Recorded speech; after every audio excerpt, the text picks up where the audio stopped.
2025년 3월 10일 월요일입니다. 이제 아침이 지나가고 있습니다. 히든풋볼 2패 들어가도록 하겠습니다. 안녕하세요, 박수영입니다. 안녕하세요, 이사준입니다. 안녕하세요, 이명철입니다. 네, 오늘 새벽에 우리 입중계 후토크 썸네일을 보시면 알겠지만 주원이 형은 이제 삐에로, 추에로, 그리고 이 당군 형이랑 주원 형이 그 뒤에 또 이제 파 한번 해갖고 저랑 피터 형이랑 한번 먹었거든요.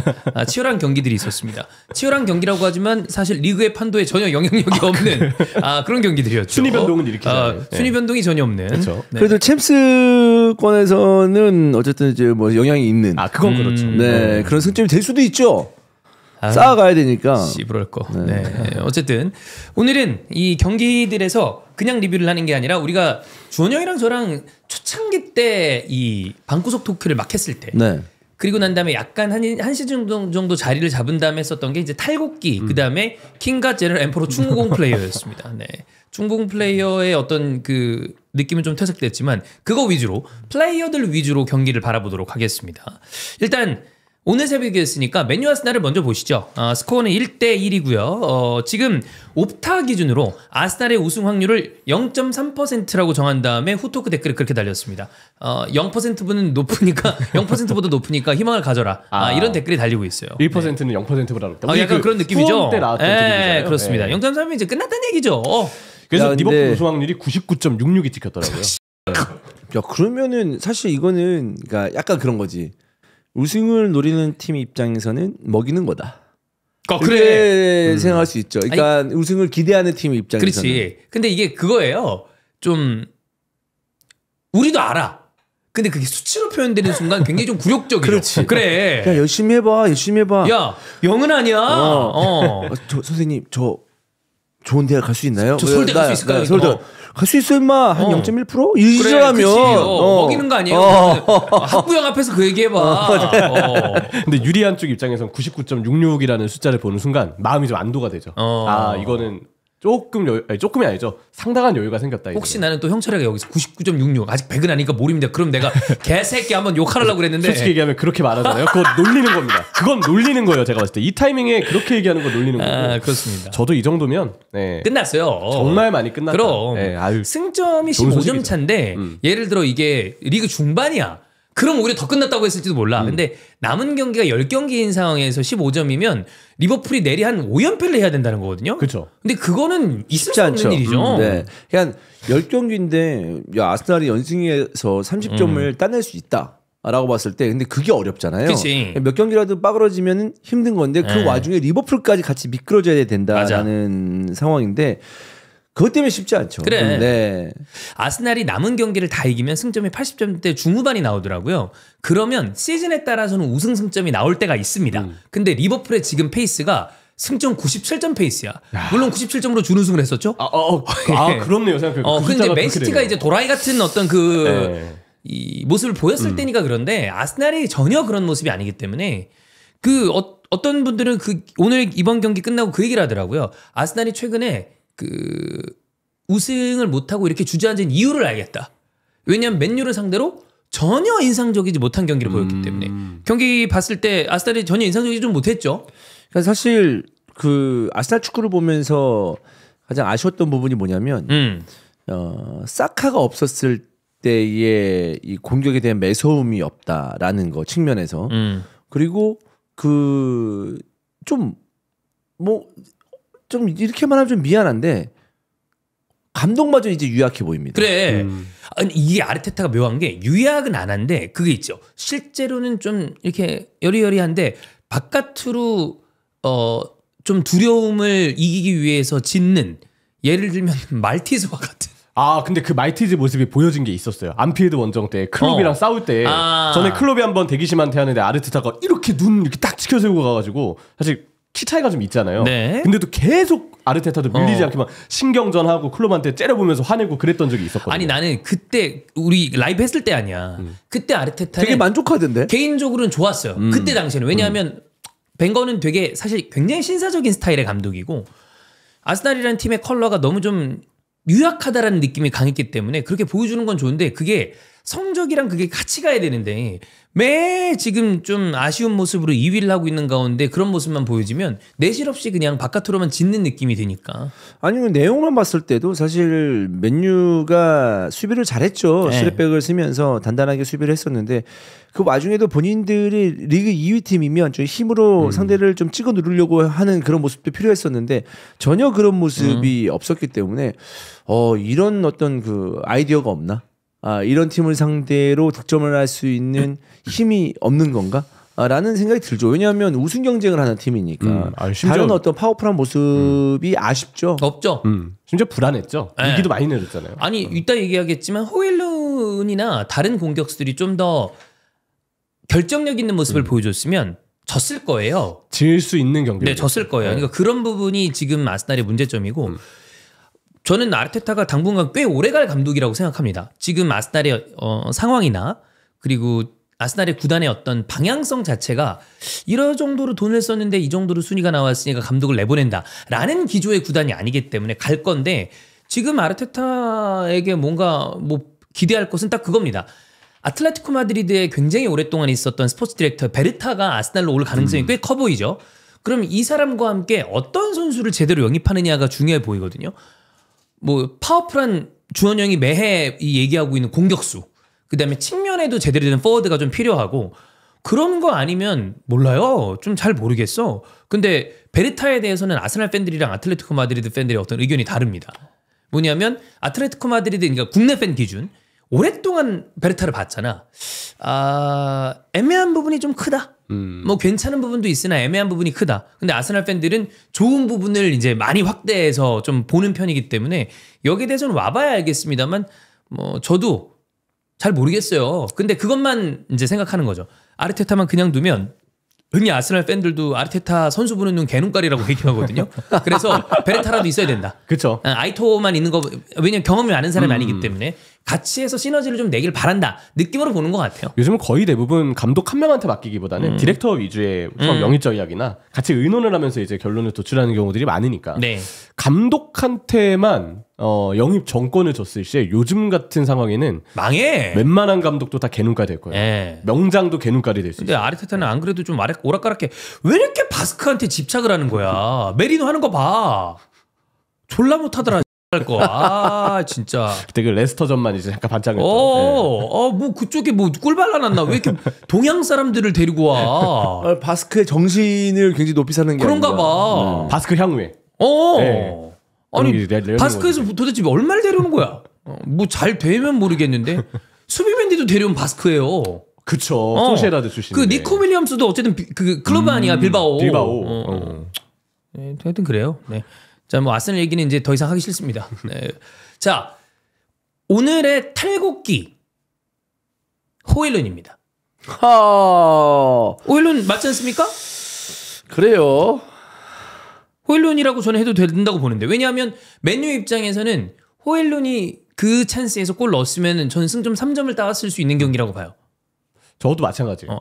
뭐 다른 의미로 아르테타를 탈곡기로 꼽아도 되긴 하겠다. 근데 사실 호일룬은 이미 탈곡에서 너무 많이 탈탈 털려서 이게 너무 돌고 돈 나머지 제가 볼 때 물기가 하나도 없는. 탈수 다 됐나요? 제가 그런 리액션이었습니다. 의미가 있나? 굳이. 이 친구를. 네. 왜냐면 항상 이야기하는 이 선수는 제가 볼 때 앞으로도 터치가 개선될 가능성이 극히 드물 것 같아요. 물론 아직 어린 선수이기 때문에 좀 더 보긴 해야 되겠지만 라이스한테 그 태클 당한 장면, 라이스가 좋은 태클을 하긴 했지만 네. 사실 저는 그 호일룬의 터치부터 슈팅 타이밍까지 굉장히 호일룬에게서 많은 문제점이 좀 보여졌던 장면이라고 생각하거든요. 탈곡기 메리노로 바꾸자. 근데 아스날에게 이제 더 하는 게 좀 지긋지긋해가지고. 아스날도 근데 요즘 좀 답답한 느낌이 오래돼서. 근데 그 장면에서 호일룬의 그 모습을 봤을 때는 좀 자신감도 굉장히 결여돼 있다라는 생각이 있었거든요. 바로 때려야 되는 거 아니야? 그러니까 그게 있어요. 그러니까 어떤 순간적인 판단을 했을 때 본인이 수도 없이 연습을 했던 장면일 거 아니에요. 아마도. 그렇죠. 프로 공격수인데. 네, 커오면서. 그러면 그 위치에서 볼만 잡아도 자기가 어디 있는지 알아요. 그래. 그래서 어떻게 때려야 되는지 알아. 그 다음부터 중요한 건 뭐냐면 선택을 했어. 이제 그 다음부터 이제 본인이 이거를 좋은 임팩트를 가져가느냐 마느냐가 문제예요. 좋은 임팩트를 가져가면 그 코스에 정확하게 들어가면서 득점이 될 가능성이 높죠. 물론 골키퍼가 미친 선방을 하면 어쩔 수가 없는 부분이고. 그래서 우리가 야 이거 잘 때렸는데 저걸 어떻게 막냐.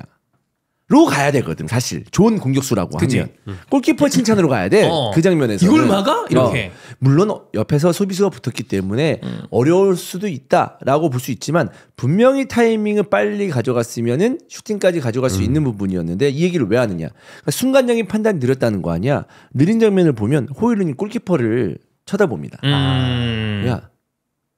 잘 만들고 싶은 거야 순간적으로. 나도 이제 골 넣어야 돼. 지금 상황이 좀 후달리니까 실수하기 싫은 거야. 그렇죠. 확실한 걸 넣는 거예요. 깊은 인상을 남기자. 그러니까 제가 지금 생각나는 예가 이거밖에 없어가지고 말씀을 드리는데 롤을 하잖아요. 롤을 하면 이제 QWER 이제 아니었나? 하여튼 뭐 네. 6개의 키가 있습니다 보통. QWER, D하고 F. 여러분 지금 주원 형이 롤 얘기했을 때 무시하지 마세요. 이제 브론즈입니다. 이제 아이언 아닙니다. 네. 근데 거기서 중요한 순간에 궁이란 걸 쓰잖아요. 궁. 실수하기 싫잖아. 그럼 나도 모르게 R을 쳐다봐요. 키를. 근데 보통 안 그렇죠. 안 그렇죠. 잘하는 사람들은 당연히 그게 나가는 거 아니야. 아니면 이제 뭐 전멸궁이라고 해가지고 순간적으로 따닥 눌러야 돼. 그럼 키가 2개가 되잖아. 그럼 한번 쳐다보고 이렇게 하는 경우가 있어요. 그럼 그거를 캐치하는 시청자도 있어요. 제가 봤다. 그러니까 한 반의 반박 정도 늦겠네. 익숙하지 않아서 키 봤다. 아니면 지금 쫄아가지고 키 봤다. 실수할까봐 이런 식으로 반응하신 분이 있거든요. 눈치 빠르신 분들은. 이건 왜냐면 나는 보통 안 그런 경우도 있는데 뭔가 되게 중요한 어떤 그 대회야 경기야. 그러면 긴장되니까. 긴장되니까 나도 모르게 본단 말이야. 그러면 그 순간의 찰나가 늦을 수가 있어요. 그런 거랑 비슷하다는 거지. 그럼 이게 그 얘기를 바꿔 말하면 초심자 내지는 고렙이 아닌 경우가 이렇게 된다는 거 아니야? 자신감이 떨어져 있거나. 결국 호일루는 브론즈다잖아요. 그 브론즈는 어제까지 아이언이었다가 내가 볼 때 아이언이지. 아이언이다. 호일루는 아이언이다. 아이언이지. 그런 느낌이 드는 거죠. 그러니까 그 상황에서는 딴 게 없어요. 여기서는 감으로 빵 때려야 돼. 그냥. 여기서는 감으로 R을 누르면 돼. 그러면 되는데 이제 그게 잘 만들고 싶고 실수하고 싶지 않으니까 그렇지. 그 선택을 하다가 옆에 있는 사람 가만히 있냐고. 그 찰나에 궁 눌러야 되는데 갑자기 옆에서 이제 시식이라고 하지. 야, 너 멈춰! 라고 하면서 나한테 공격이 들어오면 궁도 못 누르고 뒤지는 거야. 아니면 타이밍 늦게 쓸데없이 딴 데다가 이제 다른 스킬을 쓰는 거고. 완전 다른 얘기인데 그 운전을 저 초창기에 했을 때 20대 초반이죠. 익숙해졌다고 생각했어. 근데 툭 내가 접촉사고를 한번 낸 적이 있어요. 근데 이상하게 초심자니까 사고 난 다음에 운전대를 잡는 게 무섭더라고. 근데 그리고 난 다음에 내가 진짜 한 번은 쓱 페달을 본 적이 있어. 혹시 잘못 이거 밟을까? 그러니까 그게 무서운 거야. 그렇지. 이제야 뭐 10수년 했으니까 안 그런데 초반에 이제 막 면허 따고 운전할 때는 무섭더라고요.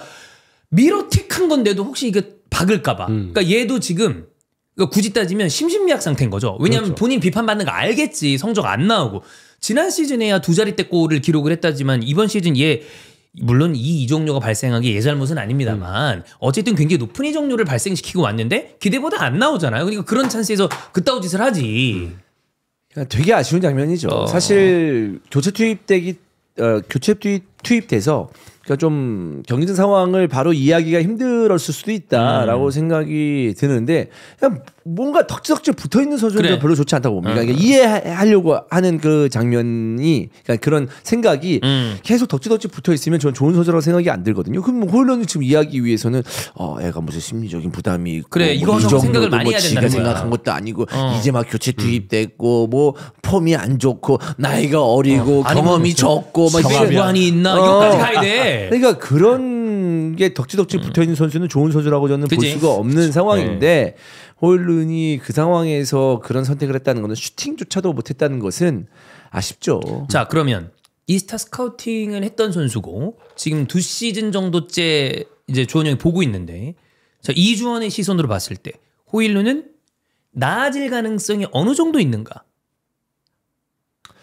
이 몸값은 저는 제외하겠습니다. 왜냐면 이 몸값은 못할 것 같아요. 그러니까 뭐 굉장히 공격수는 주위 동료들도 굉장히 중요하잖아요. 그러니까 적절하게 꽤 많은 뭐 서포팅을 받았냐라고 봤을 때는 맨유의 상황이 그 요 몇 년간 그렇지 못했기 때문에 호일룬도 야 공격수가 뭐 앞에서 열심히 싸워주면 뭐하냐 제대로 된 볼 배급이 안 오는데 이러면 할 말이 없는 거 아니겠습니까? 근데 전체적으로 볼을 소유하거나 여러 가지 그 본인이 볼을 잡았을 때 이거는 해줘야지라는 장면이 많이 있잖아요. 봤을 때는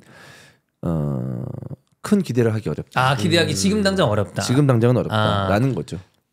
자, 그럼 옆에 형철이가 있으니까 좀 바꿔보겠습니다. 누네즈와 호일룬, 이주원이 감독이다. 누구를 선택합니까? 그럼 누네즈를 선택하죠. 누네즈를 선택한다. 근데 저라도 그럴 것 같습니다. 네. 좀 더 에너제틱한 거는 누네즈예요. 열심히 겁나 뛰어댕기긴 하니까. 많은 걸 갖다 줄 수 있습니다. 좀 말 같아요. 그리고 가끔 터지는 로또와 같은 그 극장 골들. 예. 중요할 때 또 골 넣어주고. 사실 그럴 때 누네즈도 좋은 선수거든요. 그렇습니다. 네. 자, 어쨌든 뭐 안 좋았던 선수를 생각하면 아스날 입장에서는 전 개인적으로 메리노였고 뭐 웨데고르가 폼이 떨어지고 이런 거를 떠나서 너무 치명적인 미스들을 했으니까. 네. 그다음에 맨유 쪽에는 호일룬이었다면 이 경기에서 단연 잘했던 거는 맨유는 골을 득점을 했었던 브루노 페르난데스. 근데 이거는 이따가 테일러 이슈와 함께 다루도록 하겠고 이 경기를 아스날 입장에서 승점 1점을 따낸 건 라야였습니다. 선방이 좋았죠. 네. 라야는 뭐 PK나 이런 부분에 대해서 좀 아쉬운 건 있는데 세이브 자체는 올해 되게 좋아요. 기본기가 원래 브랜트포드 때도 꽤 좋았던 골키퍼라서 그 세컨 볼을 상대한테 잘 안 주고 볼을 처리하는 방향도 제가 볼 때는 상당히 좀 좋다는 평가를 많이 내린 적이 있거든요. 왜냐면 그게 결국은 선방을 어느 방향으로 하느냐에 따라서 막았는데도 실점을 하느냐 아니면 아예 그 상황을 끝내느냐가 가려지는데 이 경기에 한해서도 저는 라야가 그런 세컨볼을 내줄 수도 있는 상황에서 골키퍼로서는 아주 양호한 볼 처리를 보여줬다 이런 생각을 좀 합니다. 이번 시즌 개인적으로 라야가 약간 그 두 번에 이은 연속된 세이브를 보여주는 거 감안하면 한 승점 7, 8점은 딴 것 같아.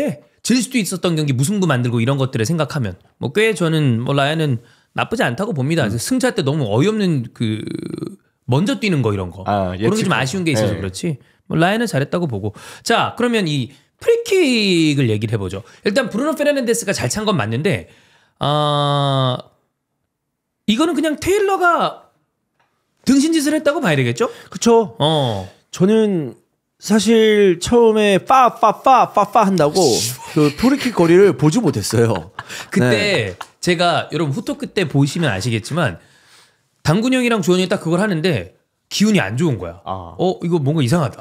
근데 느낌이 거리나 이런 게 전체적으로 화면을 봤을 때 벽의 거리가 멀어서 그랬나 봐. 뭔가 느낌이 되게 잘 찰 것 같은 거야. 이거 형이 예전에 한번 그 살짝 신내렸을 때가 있었어요. 언제냐면 무리뉴 때 데야가 있었을 때였습니다. 그땐 데야가 슈퍼 세이브들을 많이 보여주고 있을 때였는데 형이랑 그때 이제 형 김포집에서 그때 볼 때였어요. 보고 있었는데 골대가 존나 커 보이는데 그리고 들어간 게 한 서너 골이 돼요. 와, 신기가 있으셨네. 골대가 너무 커 보여. 그리고 들어간 게 몇 번이 됐었어. 그것처럼 어제도 기운이 안 좋았다고 둘이 얘기하는데 어제 야 이거 궤적이 되게 잘 만들어질 것 같다. 근데 내 시각적으로 봤을 때 공과 골대와의 거리 그다음에 부패와 벽의 거리를 봤을 때 뭔가 되게 이쁘게 보였나 봐. 느낌상으로. 실제로 멀었으니까 형은 눈에 그게 보이는지도 몰라. 그렇게 느꼈나 봐. 그래가지고 근데 그게 들어가더라고. 근데 난 그때도 라야의 움직임만 생각을 했었지. 그죠? 라야가 좀 한쪽을 비워놓고 일부러 이렇게 하려고 그랬던 거 같아. 그런 느낌처럼 갔던 것 같은데 근데 사실 좀 한쪽을 비워놓고 하는 게 맞아요. 근데 극단적으로 조금 비워놓지 않았나라는 생각이 드는데 야 부패가 잘 찼다라고 생각했는데 나중 보니까 이게 11야드가 그러니까 10야드가 넘은 거죠. 1m가 넘게야. 그러니까 1m가 넘은 거지. 그 정도면 이게 프리킥이라는 게 벽을 정말 절묘하게 넘겨야 딱 골이 되는 건데 직접 프리킥이 요게 앞에 1m가 당겨지면 머리에 걸렸을 가능성이 꽤 큰 거 아니에요? 있죠. 그리고 부패가 이제 이 볼의 궤적을 봤을 때 횡적인 어떤 그 프리킥을 차면서 뚝 떨어지는 그 프리킥을 한 게 아니고 탑스핀을 걸었단 말이에요. 이게 어느 정도 속도가 있는.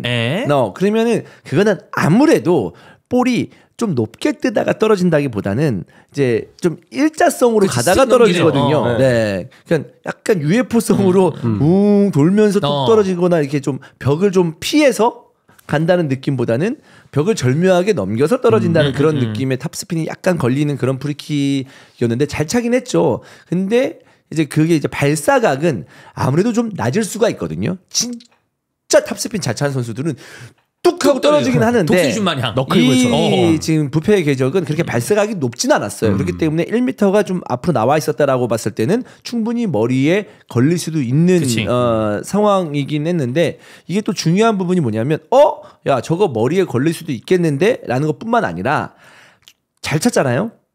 심리적으로 보면 야 나 이거 여기 제대로 맞히면 넘기겠는데? 될 것 같은데 하면 킥의 궤적이 달라집니다.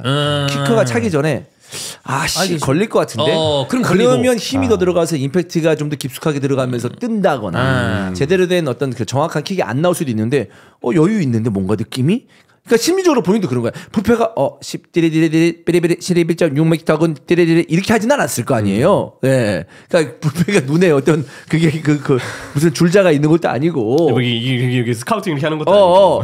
근데 키커는 느낌상으로 그게 있어. 그게 있다니까.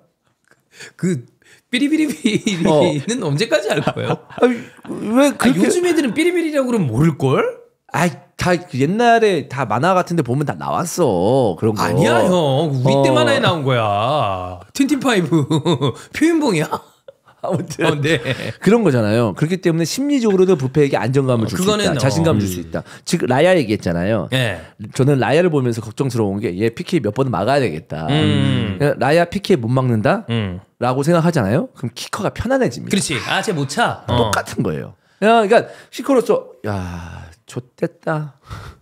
얘 차면 막는데. 그런 골키퍼들이 심리적 아니 내가 만약에 이 키커였으면 앞에 쿠르투아 같은 애 있어봐. 그러면 이렇게 될 거 아니야. 그래. 전에 알리송. 그럼 이상한 데 찬다니까? 그래 알리송. 되게 부담된다고. 근데 라야는 딴 건 세이브를 잘하는데 승차나 PK 때 그러면은 자신감 있게 갈 거 아니야. 사람이 우리가 뭐 퀴즈쇼 때도 자주 얘기했지만 기세가 얼마나 중요해. 이게 기세가 브루노 페르난데스 딱 봤을 때 그 느낌이 있으면은 키커로서는 굉장히 편안해지죠. 그러니까 아마추어 레벨에서도 이제 승부차기 같은 거 갔을 때 골키퍼한테 뭐라 그러냐면 보고 막아라. 보막. 보고 뛰어라. 보뒤. 왜냐면 오른쪽으로 차. 그러면 따라가. 득점. 근데 또 이제 왼쪽으로 따라가. 너무 잘 찼어. 득점. 세 번째 키커부터 무슨 생각하는지 아니? 저 새끼 왜 방향 다 맞추지? 그러면서 이게 막히는 거 아니야? 이렇게 될까봐. 요상한 킥이 나옵니다. 그래. 아마추어 레벨에서는 어떤 느낌인지 아시죠? 아니 난 심지어 프로 레벨에서도 계속 그러면 약간은 예를 들어 어린 키커들이나 이런 선수들은 영향을 받을 수도 있다고 봐요. 원래 승부차기라는 게 뭐 이게 스포츠니까 다 확률은 볼 수 없지만 따로 차지만 눈으로 보잖아 저걸. 그치, 이전 상황들을 다 알고 차잖아. 그렇기 때문에 완벽한 독립시행이 아니란 말이야. 저거 왜 다 막냐 이렇게 될 거 아니야. 방향 어떻게 다 보지 이런 느낌으로. 그런 어떤 그 변수가 창출될 수 있기 때문에 이 거리는 10야드 이제 9.15m라고 하죠. 10야드가 잠깐만 확인 좀 해보자. 미터로 얘기하는 게 좀 좋을 것 같아서. 아니 근데 나는 이거 뭐 자기네들이 알아서 쓰는 거지만 형은 골프 때문에 좀 익숙하겠구나. 야드랑 그 온즈랑 이런 거 좀 그냥 통일 좀 하면 안 돼요. 이 10야드가 9.144m라고 그러니까 알긴 하거든요. 9.14. 보통 이제 9.15m라고 하는데 이제 보통 9.15m를 떨어뜨려야 되는데 그거 자로 잽니까? 안 재죠. 안 재잖아요. 제가 알기로 보통 주심들이 이거 발걸음을 이렇게 하지 않나요? 그러잖아. 근데 발걸음을 하는 주심은 없어요, 사실. 별로 없어요. 별로 없다. 왜냐하면 좀 간지 떨어지잖아. 좀 덜 뽀대나니까. 나는 그렇게 심판이 그런 적 없어요. 야 간지 떨어지니까 대충 감으로 해. 이렇게 얘기한 걸 들어본 적은 없어. 근데 프리킥 날 때마다 하나 둘 셋 넷 다섯 존나 간지 떨어지잖아. 그거 날 때마다 그러면. 근데 중요한 순간에 그렇게 하는 주심도 보긴 봤습니다. 나 가끔 봐요. 가끔 주심들이 그렇게 하는 모습이니까 이렇게 발자국 세는구나 하는 거 봤어. 저도 그런 주심 얘기 들었어요. 근데 그게 나쁜 건 아니야. 좀 더 정확하게 하려고 하는 거니까. 그래서 이제 그런 어떤 정확하게 하기 위해서는 심판의 그런 행동이 나쁜 거라고 보여지진 않는데 대부분의 심판들은 정말 몇백 경기를 봤겠죠. 왜냐하면 1부 리그만 본 게 아니잖아. 경험 많은 주시면 솔직히 말해 테일러 이게 잘하고 못하고로 떠나서 졸라 중요한 경기 많이 했잖아요. 월드컵도 갔어요. 그러니까 젊을 때부터 쭉 보면 뭐 7부, 6부, 5부 주심하면서 성장했을 거 아니야. 그러면 대충 눈대중으로 안단 말이에요. 그러면 9.15m 안에 보통 다 형성이 되는데 이 정도의 실수를 하는 주심은 별로 못 봤습니다. 근데 이게 진짜 골 때리는 게 이러고 난 다음에 다음 프리킥 때부터는 예를 들어 10야드를 다 맞췄어요. 그럼 졸라 지랄할 수 있거든. 근데 공평하게 다 그렇게 멀리 차더라고. 아니 아스날 프리킥 때도 그렇게 하는 거야. 그래서 할 말도 없네. 되게 멀리 가는 느낌이었어. 짬치가지고 물론 그때는 아스날은 벽다를 냈습니다만.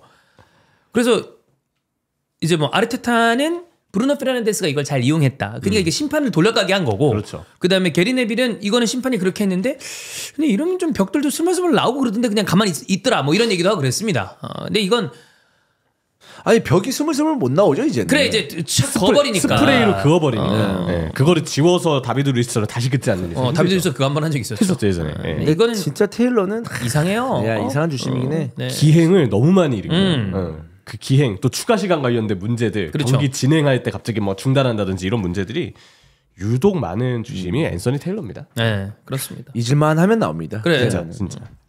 어쨌든 뭐 이 경기는 아스날이 뭔가 약간 사실 이것도 산술적으로는 불가능한 건 아니나 사실상 리버풀의 우승을 거의 확정짓는 그런 승점 1점이었고 맨유도 지금 이번 시즌 어떻게 좀 그래도 좀 수습하고 마무리하느냐가 달려있기 때문에 분위기라도 좀 살린 상태에서 유로파에 집중할 수 있는 분위기는 만들어 놓지 않았나? 뭐 이렇게 봅니다. 자, 맨유 아스날 경기는 이렇게 봤고 그리고 그 좀 전에 있었던 경기가 토트넘과 본머스 경기였습니다. 무승부였어요. 근데 이거 느낌상은 본머스가 이겨도 이상한 경기가 아니었습니다. 그 이 경기의 포인트는 뭐 손흥민의 이 득점 파넨카 뿐만이 아니라 포스테코글루의 선택입니다. 그러니까 소니가 서브로 나왔어요.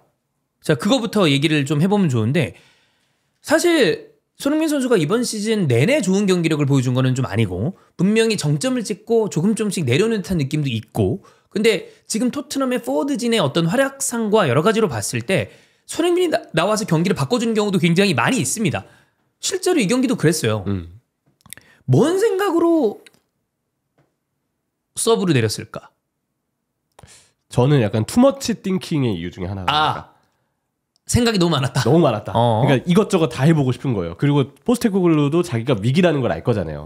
유로파 1차전 알크마르와의 1차전도 네. 패배를 했기 때문에 더 그 압박감은 심할 텐데 이번 본머스전도 무기력한 모습을 보여주면 안 돼. 근데 유로파에 또 집중을 해서 알크마르전을 뒤집어야 돼. 그럼 주축 선수들 쉬게 해야겠네. 근데 짜고 보니까 또 이거 너무 힘을 뺀 것 같은데 누구누구는 넣어야지. 근데 또 쉬게 해줘야 될 것 같고. 이런 여러 가지 생각들이 겹치다 보면 결국은 이도저도 아닌 로테이션이 좀 나온다고 생각을 하거든요. 저는 포스테코글루가 후반기 내내 컵대회나 리그 때 선발 엔트리 선택하는 걸 딱 보면 이 감독이 포인트를 잘 못 준다는 느낌을 많이 받았어요. 뭔가 딱 정말 특정한 컵대회를 위해서 로테이션을 돌린다면 확실하게 그 이외의 대회에서는 완벽하게 주전들을 쉬게 한다든지 아니면 컵대회 때 자기가 믿었던 주전 선수를 적어도 풀타임을 보장을 한다든지 이런 식으로 확실한 선택들이 내려져야 되는데 다 이도저도 아닌 느낌이 그동안 좀 강했거든요. 손흥민 선수만 봐도 유로파 1차전 알크마르전 때 풀타임 아니었잖아요. 후반전 중반에 빠졌잖아요. 그러면 어느 정도는 리그 때도 출전 시간을 확보할 수 있는 여유가 생겼을 거라 생각을 하는데 또 리그 때는 선발이 아니었고 그렇다고 해서 알크마르전을 이겼느냐? 그것도 아니고 그런 여러 가지 상황들 속에서 저는 포스테코글루 감독의 그 투머치 띵킹이 이런 좀 애매한 선택들을 좀 만드는 게 아닌가 생각합니다. 저는 이런 표현을 쓰는 걸 좋아하진 않지만 이게 포스테코글루가 빅클럽에 어울리지 않는 감독이라는 걸 증명한 파트라고 봅니다. 저는 뭐 이러면 또 토트넘이 언제부터 빅클럽이냐 이런 얘기를 하실 수도 있지만 그런 거랑 다르게 규모를 봤을 때 토트넘은 어쨌든 큰 클럽이 된 게 맞아요. 빅클럽에 있는 적합한 감독들이 중요한 순간에 저는 로테이션이나 선택과 집중을 하는 걸 본 적이 없습니다. 왜냐하면 분위기가 이렇게 될 수 있는 가능성이 있고 선수들의 동기부여라는 게 저는 이런 식으로 항상 팬들은 선택과 집중을 바라는 경우들이 있어요. 아니면 클럽 마냥 아예 리그컵 같은 경우에는 그냥 그냥 어린애들 떨어져도 상관없어 이렇게 가든지. 근데 이게 결과적으로는 아니 맨시티전 때 로테이션 한 다음에 안 좋았어요. 알크마르전 졌어요. 이번 경기 애매하게 로테이션 한 다음에 무승부? 그러면 팀 분위기 이거 진짜 이 표현 나거든요. 그렇게 해놓은 거야. 결국 공식적 무승만 계속 이어지니까. 근데 그나마 결과적으로 무승부가 다행인 어떤 그 상황이긴 해요. 공격 라인에서 에이스인 손흥민 선수가 어쨌든 활약을 하면서 PK 골까지 득점을 했으니까. 근데 문제는 그거죠. 그러니까 이 선택과 집중을 했을 때 이해되죠. 그리고 손흥민 막말로 얘기했을 때 알크마르 이기잖아요. 45분밖에 안 뛰었으니까 체력 세이브 하기 때문에 활약이 좋았다라고 얘기할 수 있는 근거는 있습니다. 그리고 내가 욕 먹겠지. 저 새끼 봐라 또. 씨. 네. 근거는 있습니다만 네. 졌으면 어쩔 뻔했냐 이거지. 그러니까. 그렇죠. 그러니까 내가 말한 건 그거예요. 뭐든지 결과로서 이제 그 전의 과정들이 판단이 되는 거잖아요. 그래서 알크마르 이기면 괜찮아요. 넘어갈 거예요. 네. 그렇죠. 근데 만 지면 봐라 로테이션 이상하게 돌려가지고 최근 몇 경기 지고 나서 알크마르한테 하면 팀 분위기 다운됐으니까 진 거 아니냐 이렇게 얘기 나올 수도 있는 부분인데 그러니까 제가 말씀드리고 싶은 건 뭐냐면 감독의 선택이나 이런 거에 대해서는 이해하려면 이해가 되는 부분이긴 합니다만은 지금 토트넘이 정말 기적과 같은 어떤 그 뭐랄까 우승 내지는 좋은 성적을 낼 수 있는 부분, 그러니까 인정받을 수 있는 부분은 유로파리그 하나거든요. 네. 근데 거기에 힘을 실기 위해서는 분위기도 굉장히 중요한 부분입니다. 체력적인 부분도 중요한 부분이지만 힘들어도 야 이거 분위기나 여러 가지 어떤 상황을 봤을 때는 지금은 참고 가야 돼. 라는 선택을 하면서 본머스전에서는 베스트 11 투입시키면서 승리하는 모습을 보여줬으면은 더 나올 뻔했다. 근데 결과적으로 무승부이기 때문에 저는 나쁘지 않다고 봅니다만은 이거 만약에 졌으면은 또 큰 비난을 받을 수가 있었다. 받아야죠. 그렇죠. 네. 받아야죠. 그 받아야죠. 분위기는 더 안 좋아졌어요. 그리고 이미 1차전을 패배한 입장에서 팬들도 의심이 안 될 수가 없다고 생각해요. 왜냐하면 전반 끝나고 물론 그것도 이제 그 리드를 당하고 있는 상태에서 합타임으로 들어갔기 때문에 감안을 해야 되겠지만 저희는 이제 저랑 주원이 형 입중계 할 때는 소리를 못 들어요. 마이크 타고 들어갈까봐 그것도 문제가 되니까 되게 큰 야유가 나왔대. 현장음으로 그 정도가 쏟아져 나오니까 아마 사람들이 들은 것 같은데 그 지난 경기 때 왜 메디슨이랑 소니가 이거 좀 둘이 얘기하면서 뭐 세임 플랜이었나? 이 모양으로 봤을 때 그런 얘기도 나왔고 내가 만약에 지금 토트넘의 주전급 선수인데 로테이션 돌린 다음에 이 경기에 손흥민이 활약은 했습니다만 무승부 나오고 이러면 당연히 박수치고 끌어올리려고 하겠으나 속으로는 그런 생각이 자라날 것 같습니다. 선발로 넣었으면 달랐을 수도 있는데 본머스가 경기를 잘 푼 것도 있으나 어제도 우리가 라이브 중에 얘기했는데 본머스가 아주 상승세였을 때보다 내려와 있어요. 그리고 어제 기회는 잘 만들었는데 결정력도 좀 떨어지는 부분이 있었어. 그럼 어떻게 될지 모르는 거 아니야. 근데 이런 경기를 저는 결과론적으로 무승부가 돼서 다행인 건 있지만 그리고 알크마라전 때 이기면 이 분위기가 뒤집힐 수도 있겠으나 전 이런 선택을 하는 게 좀 이해가 가지 않습니다. 근데 이 선택에 의해서 좀 만들어지는 긍정적인 효과는 있긴 있죠. 뭐 손흥민 선수가 사실 너무 많이 그동안 뛰긴 해서 네. 후반기 때는 분명 좀 지쳐 보이는 모습이 있긴 있었거든요. 휴식을 통해서 어느 정도 체력을 세이브할 수 있는 점은 그래도 여기서 얻을 수 있는 효과일 것 같고 메디슨도 사실 올 시즌 내내 잔부상이 좀 많았잖아요. 그런 부분에 있어서 관리를 해준 게 마냥 뭐 단점만 있지는 않다. 장점은 있다라고 확인할 수 있는데 다만 이런 로테이션이 다른 팀 전체 선수들과 쭉 고려를 했을 때 과연 뭔가 목적 있는 확실하게 뭔가 얻어갈 수 있는 로테이션인지에 대해서는 아직 포스테코글루의 선택에 의구심이 남는다. 그러니까 지금 이 상황에서는 이 경기만 끝나고 봤을 때는 비겼기 때문에 그나마 이 정도 얘기를 할 수 있다는 겁니다. 비겼으니까 이렇게 얘기할 수 있는 거야.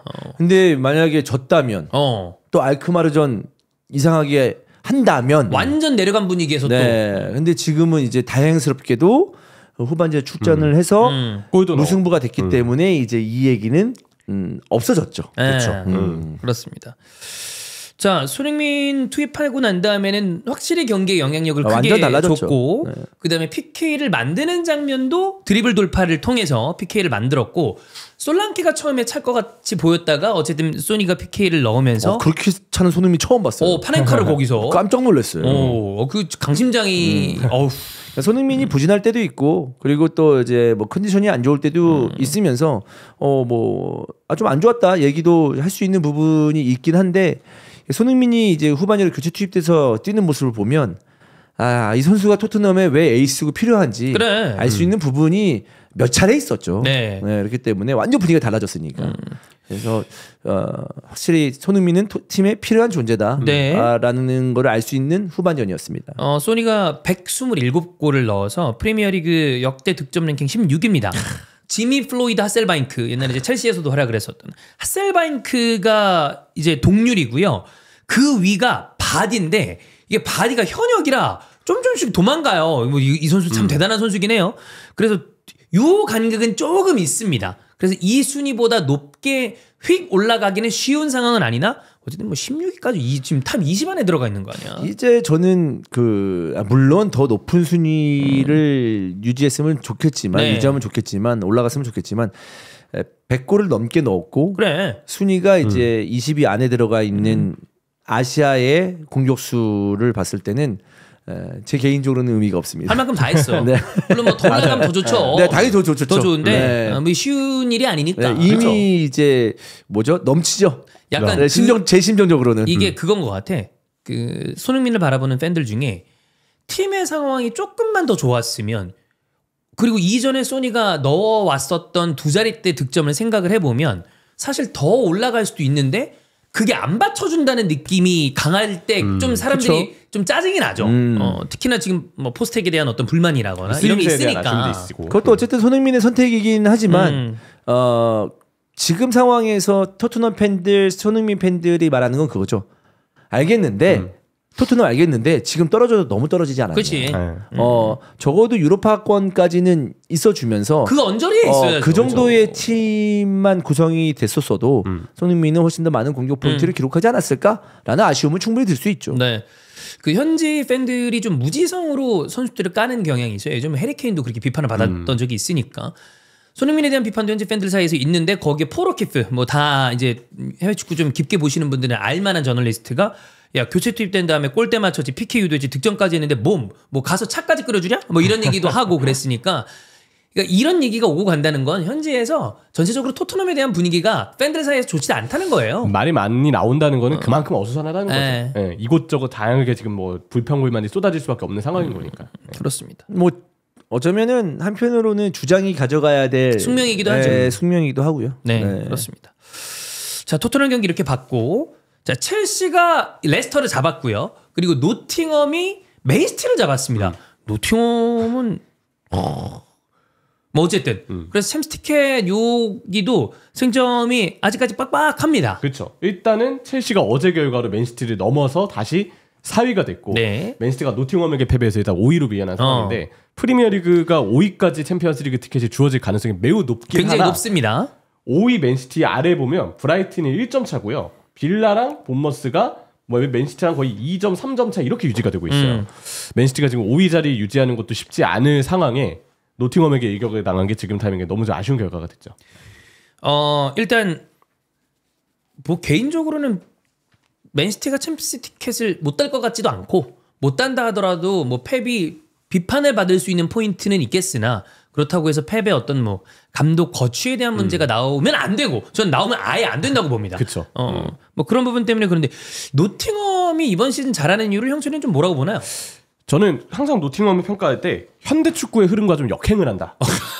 근데 역행을 예? 하는 게 절대 나쁜 의미가 아니에요. 네네네네. 이거 바꿔 이야기하면은 자신들만의 개성 있는 축구로 다른 팀들이 항상 따라가고자 하는 또 추구하고자 하는 축구에 카운터를 제대로 쓴다고 생각을 하거든요. 선수비 후역습. 근데 이게 어떻게 보면은 빠른 전환을 지향한다고 하는 점에서 봤을 때는 어쩌면 현대 축구에서 원하는 그런 기동력, 네. 전환 이런 부분에 부합하는 팀이라고 볼 수도 있어요. 근데 노팅엄은 다른 팀들과 다르게 볼 점유에 대해서는 크게 신경을 쓰지 않잖아요.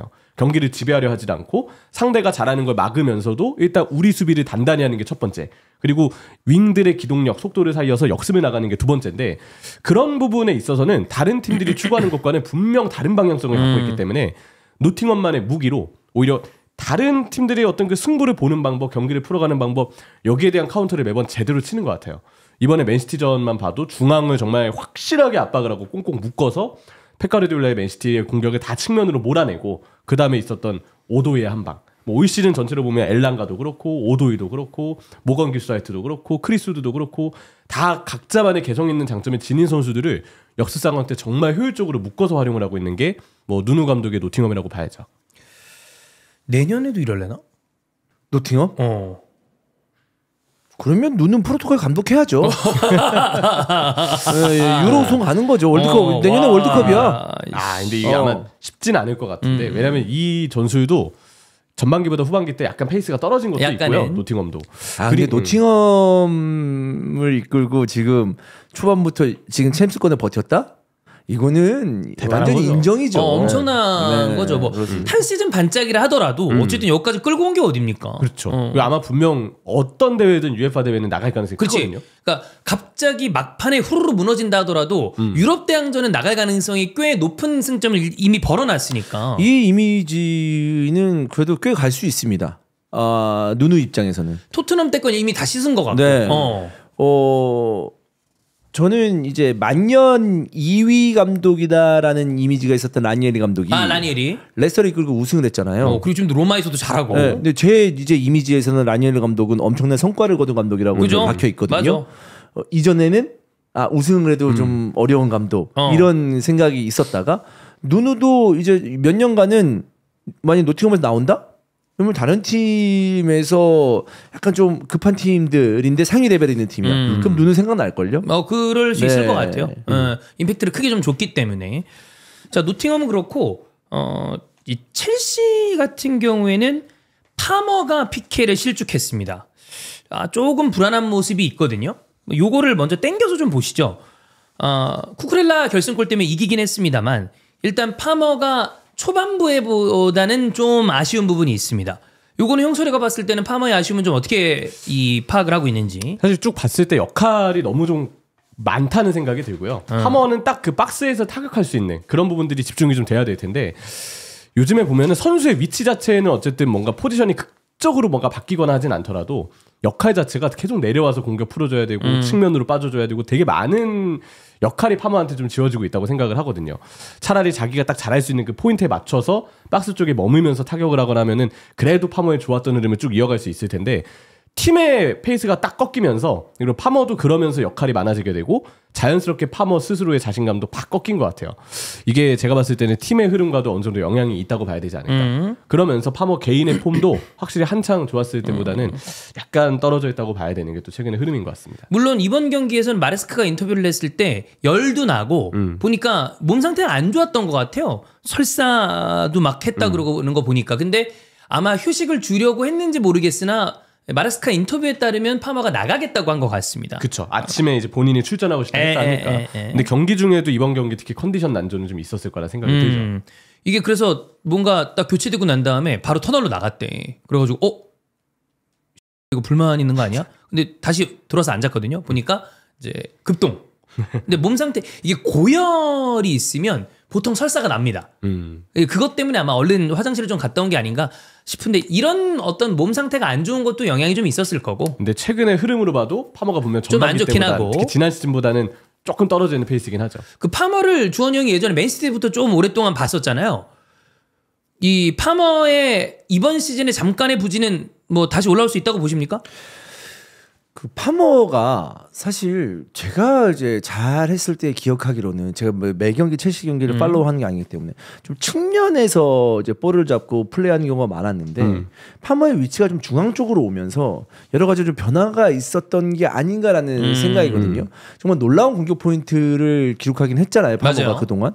근데 측면에서 볼을 잡았을 때와 중앙에서 위치했을 때, 그러니까 최전방 공격수가 아닌 그 위치가 물론 전술적으로 선택에 의해서 달라지겠지만, 그냥 4-2-3의 전술을 썼을 때의 앞쪽에 공격형 미드필더가 이제 10번 롤이잖아요. 그죠. 파머가 지금 봤을 때는. 근데 그 선수가 팀이 중원에서 안 풀리거나 좀 후방에서 잘 못 내려왔을 때는 내려온단 말이에요. 그러면 골대와의 거리나 이런 것들이 좀 멀어지기 때문에 본인이 뭔가 공격 포인트를 기록하는 데 있어서 좀 어려움이 있을 수 있습니다. 근데 측면에 있는 선수가 중앙까지 내려와 가지고 풀어주는 경우는 극히 드물어요. 그러니까 손흥민 선수도 사실 측면에 있다가 중앙까지 내려온다기보다는 이제 측면에서 내려오잖아요. 쭉 내려오는 그러면서 경우, 이제 공간이 있어서 앞으로 치고 나가는 그런 그 모습들이 있고 또 측면에 벌려 있다가 중앙에서 볼이 잘 전개가 됐을 때 볼 받아서 안쪽으로 들어오면서 득점. 파머가 또 그런 거를 잘했잖아요, 사실. 근데 그런 모습들이 요즘은 덜해지면서 포인트가 좀 줄어든 게 아닌가라는 생각을 해봅니다. 확실히 중앙 들어오면서 더 해야 될 역할이 중원을 위해서 해야 될 역할이 많아졌어요. 근데 그게 항상 우리가 파머한테 기대했던 멋진 골이나 패스들 이런 것과는 사실 좀 거리가 있잖아요. 그죠. 그런 역할 차이가 분명히 있다고 봐야 되지 않을까 싶네요. 어쨌든 뭐 이거는 좋은 감독이 있으면 좀 다음 시즌에 가서 약간 수정이 되고 팀의 상황이 좋아지면서 같이 올라올 수도 있을 것 같은데 2년 차니까 또 다음 해에 한번 극복을 한 파머는 이제 좀 더 올라가겠죠. 또 가장 섹시한 남자로 뽑혔는데 섹시한 모습을 좀 보여줘야 되지 않겠습니까? 그것도 맞죠. 현지에서 인기도 있으니. 그렇습니다. 네. 제가 이제 파머에 그렇기 때문에 좀 궁금해서 이제 파머의 히트맵을 좀 보거든요. 확실히 이제 포지션의 측면보다는 중앙으로 옮기면서 운동장 전체적으로 그 히트맵이 다 찍혀져 있어요. 이전에는 공격 포인트를 기록하거나 그랬을 때는 한쪽 측면에 그러니까 물론 이제 중앙도 오긴 하지만 훨씬 더 이제 그 색깔의 측면 쪽으로 지나거든요. 네. 저는 거기서 오는 차이가 있다고 봐요. 위치에서 좀 차이가 있을 것이다. 네. 근데 그런 부분은 감독이 팀적으로 좀 보완을 해주거나 아니면 파머가 그 자리에서 조금 더 적응을 해서 약간 이런 부분에 본인이 맞춰지거나 이런 게 좀 필요할 것 같긴 한데 마레스카 감독에 대한 어떤 신뢰도가 첼시 팬들이 굉장히 높은 상황은 아니거든요. 그렇죠. 아주 떨어졌다 이건 아니지만 특히 최근에 이 중원 활용법에 대한 문제가 많기 때문에 네. 경기에 대한 지배력이 전반기보다는 많이 떨어져 있는 게 좀 첼시죠. 그래서 뭐 내년에 봐야 됩니다. 파머가 올해 굉장히 좋은 모습을 보여줬던 것도 사실이기 때문에 좀 더 지켜볼 필요가 있다. 그렇게 보면 될 것 같고 이거에 붙여서 얘기할 만한 선수가 잉글랜드의 이선 자원들이 사실 굉장히 튀는 선수들이 많습니다. 근데 그 중에 한 명이 필 포든이죠. 어찌 보면 어느 순간에는 가장 앞서 나갔던 선수 중에 한 명인데 이번 시즌 맨시티의 전체적인 부진 가운데 포든의 부진도 함께하고 있는데 노팅엄한테 일격을 당했고 이 경기에서 부진했다고 볼 수 있는 선수들을 좀 꼽아보면 에데르송 그다음에 베르나르도 실바도 올해는 좀 고전 중이고 그렇죠. 포든은 이번 시즌이 어찌 보면 제가 본 포든 중에 가장 안 좋은 시즌 중에 하나인 것 같아요. 포든이 이번 시즌 분명히 좀 안 좋다고 볼 수 있죠. 포든이 사실 예전에 한창 잘할 때 포든을 보면 턴이 기가 막혔어요. 네, 잘 돌아서죠. 딱 올 때 그 볼을 바로 앞으로 이렇게 흘려보내면서 몸이 순간적으로 돌아서 쭉 치고 나가는 그 힘이랑 속도가 대단했거든요. 그러니까 포든이 공 잡을 때 다들 그런 얘기 많이 했죠. 한두 명 제치는 게 일도 아니다. 그렇지. 그러니까 포든이 보여준 파괴력 그리고 그걸 통해서 순간적으로 맨시티가 마무리를 짓는 상황까지 포든에 의해서 참 많이 기대할 수 있었는데 일단 이전보다 포든도 사실 아까 주원이 형도 측면과 중앙의 차이를 말씀해 주셨지만 중앙에서 이제 맨시티에서 기용되는 빈도가 시즌이 지나면 지날수록 점점 더 늘고 있고요. 그 영향 때문이라고 무조건 단언하기는 힘들겠지만 확실한 건 포든이 예전보다 턴이 많이 느려졌어요. 예전엔 같았으면 더 민첩하게 확 돌아서서 쭉 치고 갈 수 있는 그런 장면에서 약간 몸놀림이 둔해진 느낌? 그게 자신감의 영향이 될 수도 있고 아니면 뭔가 몸의 컨디션이 영향이 될 수도 있겠죠. 근데 어쨌든 최근에는 그런 턴 동작이 약간 늦어지면서 상대를 제치는 상황들이 포든인데도 불구하고 비교적 쉽게 안 나옵니다. 그러니까 결국 그 다음 플레이는 조금 더 상대한테 둘러싸이게 되고 자기도 턴이 늦어지고 둘러싸이니까 시야가 좁아지면서 이후에 나가야 될 패스나 동료와의 어떤 융화되는 스위칭 이런 부분들이 쉽게 나오지가 않는 거죠. 그리고 포든을 중앙으로 기용했을 때 제가 생각하는 가장 큰 단점은 이 선수도 결국은 한창 보여줬던 플레이가 거의 박스 근처에서의 마무리이기 때문에 그쪽에 제가 볼 때는 되게 특화된 장점이 있거든요. 그것 때문인지는 모르겠으나 너무 위에 올라가 있어요. 맨시티가 이번처럼 로드리 없이 또 마테우스 누네스를 인버티드 풀백으로 써서 니코, 누네스 이렇게 3선 나가면 중앙에서 볼 배급 자체가 아예 안 되는데 그럼 2선에서 누가 내려와야 되거든요. 근데 더브라이너만큼 포든이 많이 내려오는 스타일이 아니니까 중앙 간격이 벌어지면서 완벽하게 중앙 미드필더진이 결국 단절되는 그런 문제가 좀 나타나게 되죠. 보면 인터뷰가 연초에 있었거든요. 1월에 인터뷰를 보면 유로 때 얘기하고 유로 때 결국엔 잉글랜드가 좀 우승하지 못했잖아요.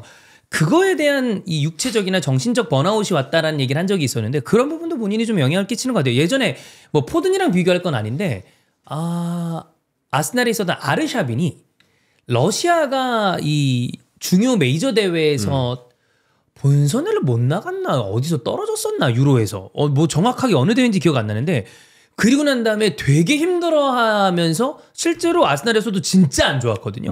그런 부분에 대한 영향을 받았을 수도 있다고 봅니다. 선수들이 이 보여주는 퍼포먼스가 우리야 그냥 필드 위에서 뛰는 거 하나를 보지만 우리가 알 수 없는 여러 가지 부분이 다 작용을 하니까 뭐 그런 부분도 좀 포든한테 안 좋은 영향을 끼치지 않았나. 유로 때 그 기록을 찾아보니까 거의 다 왼쪽 윙으로 뛰었더라고요. 네. 근데 본인은 클럽팀에서 중앙 미드필더로 많이 나왔으니까 다시 대표팀에서 왼쪽 윙으로 쭉 경기를 소화해야 됐는데 생각보다 유로에서 포든의 활약은 되게 미미했거든요. 좋지 않았죠. 네, 근데 거기에 대해서 포든도 인터뷰를 한 게 자기가 다시 왼쪽으로 돌아갔을 때 대표팀에서 뭔가 플레이가 잘 안 되는 걸 느끼고 거기에 대해서 좌절감을 좀 느꼈다고 하더라고요. 근데 요즘에 맨시티에서 보여주는 중앙에서의 퍼포먼스나 중앙에 나왔을 때 팀의 중원이 간격이 좀 이렇게 단절되는 그런 문제점들이 있는 걸 생각하면 저는 포드는 결국 윙이 조금 더 맞지 않나? 약간 이런 생각이 좀 드는 선수인 것 같기는 해요. 중앙보다는. 이 선수는 저는 근데 시간을 주면 좀 잘할 만한 선수가 아닌가. 그리고 실력이 있는 선수라고 저는 판단을 하거든요. 네. 근데 이제 선수 생활을 하면서 어릴 때부터 워낙 큰 성공을 거뒀었고 한 번쯤에 위기는 오지 않을까 다 생각을 하잖아요. 근데 이제 그런 시즌에서 이겨내면 더 큰 선수로 성장할 수 있는 부분이니까 저는 이번 시즌은 본인이 멘탈을 관리하고 뭔가 좀 그러니까 실패도 인정하는 그 부분이 되게 중요하거든요. 그러니까 나 이번에 안 좋았구나. 왜 안 좋았지? 이거 고쳐나가야 되겠구나. 그리고 본인을 위로해야 되는 그치. 거야. 이럴 수 있어. 야, 그동안 나 잘해왔잖아.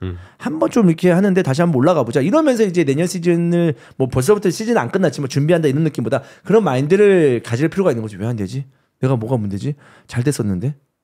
인가? 이러면 더 다운돼. 이거를 그래서 주변에서 좀 잘 멘탈 코치도 있을 거니까 도와줘야 돼. 네. 사실 큰 장기적으로 봤을 때 선수 생활의 어떤 그 뭐랄까요 커리어로 봤을 때 이번 시즌의 어떤 부진은 별거 아니에요. 길게 봤을 때는. 원래 뭐 잘 가는 선수들 보면 여기서 이렇게만 가는 게 아니라 이렇게 이러면서 가잖아. 네. 그 약간 하락 구간일 수도 있죠. 그렇기 때문에 내년까지 한번 보죠. 그렇죠. 능력 있는 선수이기 때문에. 네. 약간 그런 면으로 따지면 이 베르나르도 실바는 개인적으로 막 야 너 왜 이렇게 이번 시즌 못해라고 그러면 좀 서운할 것 같아요. 내가 베르나르도 실바. 왜냐하면 별의 별자리 땜빵으로 다 뛰었잖아. 윙도 뛰고 공미 뛰고 수미 뛰고. 예. 그래서 근데 베르나르도 실바는 항상 좀 나갈 것 같은 데에 남고 이런 상황에서 팀의 상황이 안 좋으니까 베르나르도 실바 자체도 좀 무뎌진 게 아닌가 뭐 이런 생각이 들긴 합니다. 근데 아마 이제는 계약 연장을 안 할 것 같아요. 실바도 항상 나왔던 그런 이야기들을 네. 봤을 때 이제는 떠날 타이밍이 아닌가. 왜냐면 팀 입장에서도 더 이상 실바한테 느낄 수 있는 메리트가 많지는 않다고 느끼거든요. 게다가 폼이 지금 많이 떨어졌어요. 이번 경기 딱 그 포든이랑 베르나르도 실바가 3위 사이를 중앙에 딱 2명으로 나왔는데 둘 다 활약이 미미해서 결과적으로 맨시티 중원이 제구실을 뭐 삼선도 문제였지만 못했다고 봐야 되지 않을까 싶습니다. 저는 약간 형철이하고 생각이 이번에는 좀 다른데 모르겠습니다. 현지에서는 어떤 얘기가 나오는지는 모르겠으나 저는 베르나르도 실바가 떠난다라고 봤을 때 이제 어떠한 부분에 대해서는 동의를 했고 어떠한 부분에 대해서는 한쪽 면에서는 동의를 안 한 게 뭐냐면 베르나르도 실바의 실력과 그다음에 앞으로의 가능성을 봤을 때는 맨시티에서 이렇고 이렇으니 아니면 다음으로? 본인이 뭔가 확고한 위치에서 뛰고 싶은 욕망이 있어서 그런지 뭐 맨시티도 큰 클럽이지만 본인이 생각하는 더 큰 클럽에 가고 싶은 건지 뭐 그런 생각이 있으면 뭐 이적을 할 수도 있겠다. 라는 생각이었는데 저는 팀적으로 봤을 때는 이 선수는 떠나보내면 안 된다고 생각을 했었거든요. 그래서 결과적으로 계속 지켰던 거겠지. 네. 그래서 지금 형철이가 얘기했을 때 뭐 비실바의 최근에 뭐 폼 아니면 뭐 전체적인 어떤 분위기를 봤을 때는 뭐 떠날 수도 있다라고 얘기하는데 저는 아직까지 비실바가 이 맨시티에서 떠나면 안 된다고 생각을 합니다. 이 선수가 94년생입니다. 이제 나이는 많이 좀 찼어요. 그럼 여기서 아마 맨시티와 펩이 선택을 할 것 같아. 일단 펩은 예전부터 보통 나가는 선수 안 잡는 스타일인데 그렇죠. 이 선수는 잡았거든요. 잡아서 남았는데 그럼 지금 타이밍에 아예 한번 싹 물갈이를 하는 타이밍으로 봐서 베르나르도 실바에 대한 어떤 선택도 왜냐면 베르나르도 실바는 계속 나가고 싶어 했으니까 그걸 들어줄 것인지 아니면 팀을 전체적으로 리빌딩하는 가운데 그래 한 번만 더 하자 라고 해서 왜 리빌딩을 싹 어린애들로 바꿔버리면 팀에 문제가 생길 수 있으니까 베테랑들은 좀 남겨놓잖아요. 근데 다방면으로 역할해줄 수 있는 선수를 좀 더 잡아둘 것인지는 이제 좀 봐야 될 것 같긴 해요. 물론 이제 30대에 들어섰기 때문에 1년 1년이 다를 수가 있지만 이전과 비교해 봤을 때는 30살이 그렇게 많은 나이라고 보지도 않고요. 이러다가도 내년에 폼이 뚝 떨어질 수도 있겠지만 저는 그래도 베르나르도 실바가 중심을 좀 잡아줘야 되지 않나라는 생각. 어느 포지션에서 뛰어도 나름의 성과를 내는 선수이기 때문에 이런 선수 찾기 힘듭니다. 그리고 리빌딩을 한다, 팀을 싹 갈아엎는다라고 봤을 때 이렇게 중심을 잡아줄 선수는 저는 필요하다고 봅니다. 필요하죠. 네. 보니까 약간 그건 것 같아. 본인도 본인이 좀 안 된다라 이번 시즌 안 좋다라는 거를 좀 인지를 해서 그런지 모르겠는데 여느 때보다 좀 짜증스러워요. 베르나르도 실바. 않다. 가끔 보면 좀 과격하게 뭔가가 나와. 물론 가끔 그럴 때가 있긴 있었는데 좀 그럴 때가 있는 거 보니까 본인도 이번 시즌 좀 뭐가 안 좋게 안 풀리는 게 있는 건 뭐 팀의 성적이 좀 예전 같지 않으니까. 그래서 이번 시즌 끝난 다음에 맨시티가 어떤 식으로 바꿈을 할지는 아마 좀 많은 팬들이 주목을 하지 않을까. 분명 변화가 있긴 있을 건데 그 와중에 케빈 더 브라이너나 베르나르도 실바처럼 영광의 시대를 함께 했었던 선수들에 대한 거취도 이제 궁금한 것도 좀 있고. 더 브라이너를 그래도 잡지 않을까 싶어요. 저는. 케빈 더 브라이너는 우리 말씀해주셨던 축을 더 브라이너를 통해서 잡고 근데 더 브라이너를 매 경기 이제 주전으로 쓸 수는 없으니 이외의 선수들을 영입하면서 차차 리빌딩을 네. 좀 진행하지 않을까 이런 생각이 좀 들더라고요. 그리고 여기랑 좀 다르게 완전히 민심이 좀 안 좋은 선수 중에 하나는 에데르송입니다. 근데 원래 에데르송은 전 이번 여름에도 나갈 줄 알았어요. 사우디 이적설이 꽤 깊게 있었습니다. 꽤 길속에 있었죠. 그래서 나갈 줄 알았는데 남았거든요. 근데 에데르송이 어찌 보면 저는 맨체스터 시티의 축구에 되게 상징적인 부분, 실력적인 부분이라기보다 뭔 골키퍼가 공을 저렇게 차? 라는 선수 하나가 박혀있는 느낌이 되게 많이 들었었는데 미스가 좀 많죠. 여기 오르테가마저도 후보 골키퍼 역할을 못하죠. 그죠. 선방 능력이 너무 떨어졌고 예전보다 반응을 못하는 장면들이 늘었거든요. 골키퍼진에 대해서 그래서 이번에 펩도 아예 질문을 받았어요. 근데 뭐 나는 거기에 대해서는 크게 할 말이 없다라고 회피를 하긴 했는데 분명 이번 실전 장면 때도 에데르송 쪽에서는 아쉬움이 좀 있었거든요. 펩은 나는 선수를 비난하지 않는다라고 이야기했지만 이미 현지에서도 에데르송에 대한 불만이 많고 문제 제기하는 패널들도 많다. 아마 본인도 지금 그런 문제점을 아예 모르고 있지는 않을 거라 생각합니다. 그렇습니다. 자 그리고 난 다음에 뭐 실레도랑 별개로 나오는 뭐 선수들 이름이 디오 코스타 그리고 트루빈 슈발리에도 뭐 요즘에 이번에 최근에 좀 많이 주목을 받고 있는 선수고 스즈키자이오는 이제 뭐 발 좀 쓰다 보니까 나는 것 같은데 뭐 실제로 영입이 될 것 같지는 않습니다만 어쨌든 발 좀 쓴다는 골키퍼들은 다 좀 연결이 되고 있는 게 맨시티입니다. 자 어쨌든 맨시티 이 정도 봤고요. 리버풀 얘기를 하자면 살라와 누네스를 좀 보면 되겠습니다.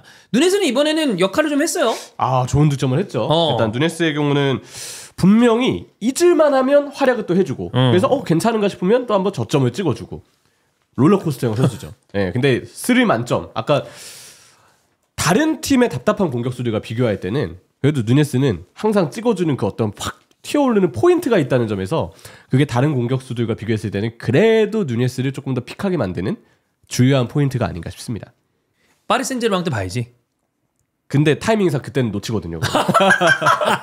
원래 이렇게 바로 한 경기씩 왔다 갔다 하나요? 할 수 있으니까. 누네스는 뭐 좀 그렇고 저는 뭐 현지에서 누네스를 왜 좋아하는지도 어떤 느낌인지 알겠고 누네스가 또 비판받는 거 보면 그럴만도 해요. 만약에 너무 쉬운 걸 또 날려쳐먹기도 해. 제가 볼 때 팀 상황이 조금 더 확실한 9번 공격수가 있는 상황이었으면 물론 그래도 누네스의 어떤 받고 있는 금액이나 뭐 이적료 이런 거에 대해서 문제가 많이 제기가 됐겠지만 그래도 조금 나았을 것 같거든요. 근데 지금 리버풀은 좀 걸출한 9번 공격수가 필요하잖아요. 근데 거기에 대해서 누네스는 사실 적합하지 않은 게 너무 많죠. 네. 꾸준하지 못하니까. 왔다 갔다 하니까. 조타도 심지어 적합하지 않아요. 조타도 오락가락하죠. 부상이 너무 많아요. 올 시즌은 확실히 떨어져 있거든요. 지난 시즌은 그래도 부상이 많다고 해도 나올 때마다 뭔가를 해서 이거 좀 진짜 조타는 봐야 되지 않을까 싶었는데 웬걸 요즘에는 나와도 아무것도 못하고 있기 때문에 대거 공격진 변화는 특히 9번 공격수 변화는 지금 리버풀한테 굉장히 필요한 요소라고 좀 봐야 됩니다. 부상한다가 골 20골씩 넣어주는 공격수 진짜 귀하다 요즘에. 뭐 옛날에도 그런 공격수들은 귀하고 비쌌지만 요즘엔 더 없는 것 같아요. 원톱은 특히 더 그렇죠. 진짜 귀한 자원이 됐습니다. 자 그럼 살라 보겠습니다. 살라는 또 멀티골을 기록을 했습니다. 시즌 27번째 리그 골이고요. 남은 9경기에서 만약에 9골을 더 넣는다면 홀란드랑 동률이 되고 그 이상을 넣는다면 홀란드의 기록을 깨게 됩니다.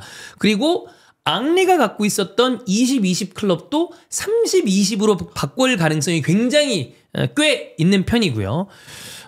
리버풀 역대 최다 득점 순위로는 이안 러시랑 그 다음에 헌트 다음이 살라예요. 대단하다 살라. 역사를 보고 있네요. 역사를. 살라가 우리 그때 17-18 시즌에 그 득점왕 하면 뭐 어떻게 된다 막 이런 걸로 우리가 내기하고 그랬었던 게 벌써 지금 생각하면 개지랄던 어이가 거죠. 없는 거지. 네. 이런 킹 오브 킹이 근데 우리가 살라를 보면서 그 다음에 비니시우스를 보면서 선수들의 결정력이 비니시우스 요즘에 솔직히 말해서 비니시우스가 좀 비호감 행동하는 거랑 별개로 비닐신 아닙니까? 확실한 크랙이죠. 근데 옛날에 비니시우스 벤제마한테 무시당하던 그 비니시우스. 옛날 비니시우스 별명이 세모발이었어요. 볼 차면 다 뜬다고. 네. 막 빗나가고. 골대 조준 못하고. 사실 드록바 이전에 별명이 이제 뽀록바였잖아요. 그러다 드록신, 근데 드록신도 여러분 기억을 하시는 분들이 꽤 있겠지만 연식되시는 분들은 그거 약간 비아냥이었습니다. 그러다가 진짜 신이 된 거야. 근데 그거보다 더한 게 비니시우스랑 살라라니까. 사실 선수가 바뀌려면 이렇게도 바뀌어요. 그러니까 살라가 이렇게 레코드를 이제 기록하는 선수가 되었으니까. 아니 우리가 이제 이번 주에 나가겠지만 온리팬스 약간 스포일러입니다. 살라냐 앙리냐. 근데 저는 이제 앙리를 본 세대잖아요. 근데 여전히 내가 앙리에 대한 또 애착이 있으니까 앙리. 근데 거기 있는 모든 사람이 살라죠. 둘 중에 누구 쓸래 하면. 아 진짜? 올레 살라 나온 거 보고서 이게 진짜 많이 바뀐 거구나. 그러니까 그들의 의견이 잘못됐다는 게 아니라 그만큼 살라의 영향력과 이제 시대가 바뀌었다는 걸 명확하게 보여주는 거죠. 왜냐하면 사실 거기 계신 분들은 나이상 앙리의 이 활약을 보기에는 좀 어려웠던 세대이기도 하고 기록만 놓고 봤을 때 벌써 살라가 앙리를 넘었으니까 이런 얘기가 나온다는 게 이상하지 않다는 거죠. 살라예요, 앙리예요? 저는 앙리예요. 뭐야? 왜냐면 저는 오히려 앙리를 다 본 세대가 아니잖아요. 그렇죠. 그래서 오히려 제가 알고 있는 게 앙리에 대한 좀 장점만 필터링돼서 저한테 뭐 그랬을 기억이 수도 된 걸 있죠. 수도 있어요. 근데 저는 그렇게 봤을 때는 그냥 중앙 공격수로서 보여준 앙리의 그런 도움도 잘하고 득점도 잘하고 그런 임팩트가 측면보단 중앙이 전 조금 더 높게 평가를 하거든요. 그래서 저는 앙리인 것 같긴 한데 근데 살라 픽한다고 그게 이상한 겁니까? 전혀 아니죠. 네. 근데 대신 그거 있죠. 살라는 제가 풀로 봤잖아요. 가끔 이 선수가 조금 안 좋았을 때도 있었던 걸 알고 있기 때문에 오히려 데이터가 적은 앙리보다는 살라를 조금 저는 아쉽게 바라본 걸 오히려 수도 더 있어요. 냉정하게. 전 그럴 것 같아요. 근데 이거 2000년대 초반을 제가 저도 이제 기억이 안 나는 경우가 많습니다만 더듬어 보면 앙리가 약간 어떤 느낌이 있었냐면 앙리가 생각보다 아주 큰 매치에서 골을 못 넣는 경우들이 좀 있었어요. 뭐 실제로 앙리 새 가슴이다 이런 얘기들이 안 나온 건 아니었으니까. 그러니까 이게 보면은 저는 오히려 옛날 맨유전 스페셜 같은 걸 봐서 옛날 하이버리트 하이라이트 보면 그래 또 골들이 또 그때도 있어요. 앙리가 골을 넣더라고. 레알전 골도 넣고. 그래서 저는 그걸 몰라요 사실. 예를 들면 앙리의 그런 모습이 언제 이제 딱 각인이 됐냐면 0506 챔스 결승이야. 평상시 앙리였으면 전반에 2골은 넣었습니다. 그 정도로 기회가 있었는데 생각보다 다 놓치네. 이런 임팩트들이 좀 있어요. 근데 그런 거랑 별개로 당연히 굉장히 높은 결정력을 가진 선수긴 한데 가끔 놓쳐. 근데 어떤 느낌이냐면 앙리한테는 막 예를 들어 저걸 놓쳐? 그러면 아스날 팬들이 뭐? 이 새끼가 돌았네 이거. 네가 어디다 대고 앙리한테 이런 느낌이 약간 있었어. 함부로 뭐라 얘기하기도 범접하기 힘든. 왜냐하면 워낙 해준 게 많은 선수다 보니까. 그래서 그런 부분들이 좀 희석되는 게 어느 정도 있지 않나. 그래서 뭐 앙리의 어떤 그 어마어마한 기록과 그의 능력을 폄하할 생각은 전혀 없으나 그만큼 앙리가 대단했기 때문에 약간 아쉬웠던 부분도 지워지는 경향도 있어요. 근데 제가 봤을 때 살라도 한 10년, 20년 지나면 사실 살라가 후반기 때 좀 아쉬웠던 거나 이런 게 있잖아. 그죠. 근데 스탯이 그런 것들을 좀 희석시켜 주거든요. 다 지우죠. 나중 되면 난 그런 것들이 좀 많이 없어질 거라고 봐요. 그때 되면 진짜 살라가 더 좋은 평가를 받지 않을까. 지단도 약간 그래. 지단도 안 좋은 경기도 있어요. 볼 좀 끌고 그런 경기도 있어. 근데 이 선수는 캐리하는 경기들이 다 막 결승 이렇잖아. 그러니까 그게 다 잊혀져. 그런 부분이 어느 정도 있다고 봅니다. 네. 그래서 뭐 그만큼 살라는 대단한 선수다. 이제 뭐 제가 보기에 이미 앙리와 견줄 만한 이야기가 되고 사람에 따라서는 살라가 위다라고 얘기 나오는 순간 끝난 거 아닌가. 현역이. 그렇죠. 그럼 전 말 다 했다고 봅니다. 심지어 몇 년 더 할 수 있잖아요. 그죠. 재계약만 한다면. 하겠죠. 해야죠. 네. 하겠죠. 해야죠. 반다이크 살라는 하겠죠. 해야죠. 그렇습니다. 자, 이 정도로 경기들은 봤습니다. 자, 그럼 삐라 가도록 하겠습니다. 어제 본머스전에서 대단한 어시스트를 보여줬던 헝가리산 왼쪽 사이드백 케르케스. 이 선수는 리버풀이랑 링크가 계속 있죠? 계속 있습니다. 일단 리버풀의 디렉터인 휴즈가 케르케즈를 본머스로 데려온 데려온 디렉터였거든요. 이 이전에 휴즈가 본머스를 이끌면서 지금의 어떤 이라울라 감독이나 스쿼드의 대부분을 좀 완성했던 이력이 있기 때문에 네. 본머스로 이 디렉터로 일을 했을 당시에 케르케즈를 관찰했던 데이터가 있겠죠. 그렇기 때문에 지금 휴즈가 리버풀의 디렉터로 있는 상황에서 본머스에서 휴즈가 마음에 들어했던 케르케즈를 좀 데려올 수 있지 않느냐 이런 시선들이 있는데 케르케즈는 제가 굉장히 좋아하는 선수입니다. 보면은 로버슨의 향이 좀 나요. 블라인드 테스트하다 그러면 되게 비슷할 것 같아요. 로버슨이 한창 때 보여준 그 투지, 운동 능력, 파워풀함 이게 저는 항상 되게 멋져 보이고 이 풀백이라면 이런 게 필요해 이런 얘기를 했거든요. 이게 헝가리산 선수고 좀 빡세잖아요. 근데 잠깐 갑자기 생각이 났는데 얼마 전에 쿠냐한테 딱이 맞은 게 케르케스였나요? 맞아요. 그래 인성이 좋은 선수야. 버텼으니까. 이 정도 참을성이 네. 있으면 뭐 해도 된다. 뭘 해도 된다. 네. 근데 저는 딱 그래서 로버슨 스타일이 들어서 사실 로버슨도 이제는 대체가 필요한 왼쪽 풀백이거든요. 맞아요. 그렇죠. 많이 떨어졌어. 네. 많이 했고 많이 잘했고 했죠. 너무 잘했고 너무 잘했고 그냥 너무 고생한 거니까 대단한 발견 아닙니까 진짜 로버트스는 그 하브리그에서 이런 선수를 데려가지고 잘했던 최정점의 두세 시즌은 저는 월드 클래스급의 이 능력을 보여줬다. 자신 있게 얘기할 수 있어요. 세계 최고의 왼쪽 풀백이었어요. 뭐 이제 그동안. 사온 가격과 활약한 걸 봤을 때 한 3천억치 했죠. 했다. 진짜. 네, 정말로. 충분히 했다. 충분합니다. 네. 그래서 저는 이 로버슨을 그대로 대신해줄 케르케즈가 너무 좋고, 근데 한편으로는 하토도 사실 리버풀 이적설이 좀 있거든요. 아약스 조레라토. 네, 조레라토. 저도 아약스를 다 본 건 아닌데 얼마 전 중계를 했었어요. LADBC도 중계권이 쿠팡플레이 있거든요. 네. 근데 와 그때 페노르트하고 더비 매치 중계하면서 그때 하토한테 되게 반했어요. 패스를 주는 거나 중앙에 들어와서 언더래핑하는 그 움직임, 하프 스페이스를 공략하는 그 침투, 발밑. 야, 좋더라고요. 아약스는 그래도 좀 조심을 합시다. 하토한테 하토 뿅뿅. 네. 하토 뿅뿅. 반했다고 하니까. 반했네요. 네. 얘는 더 반할 것 그렇습니다. 같습니다. 네. 지난주에는 인치라 이거였거든요. 네. 하토 뿅뿅. 하토뿅뿅. 네. 조렐 하토뿅뿅. 네.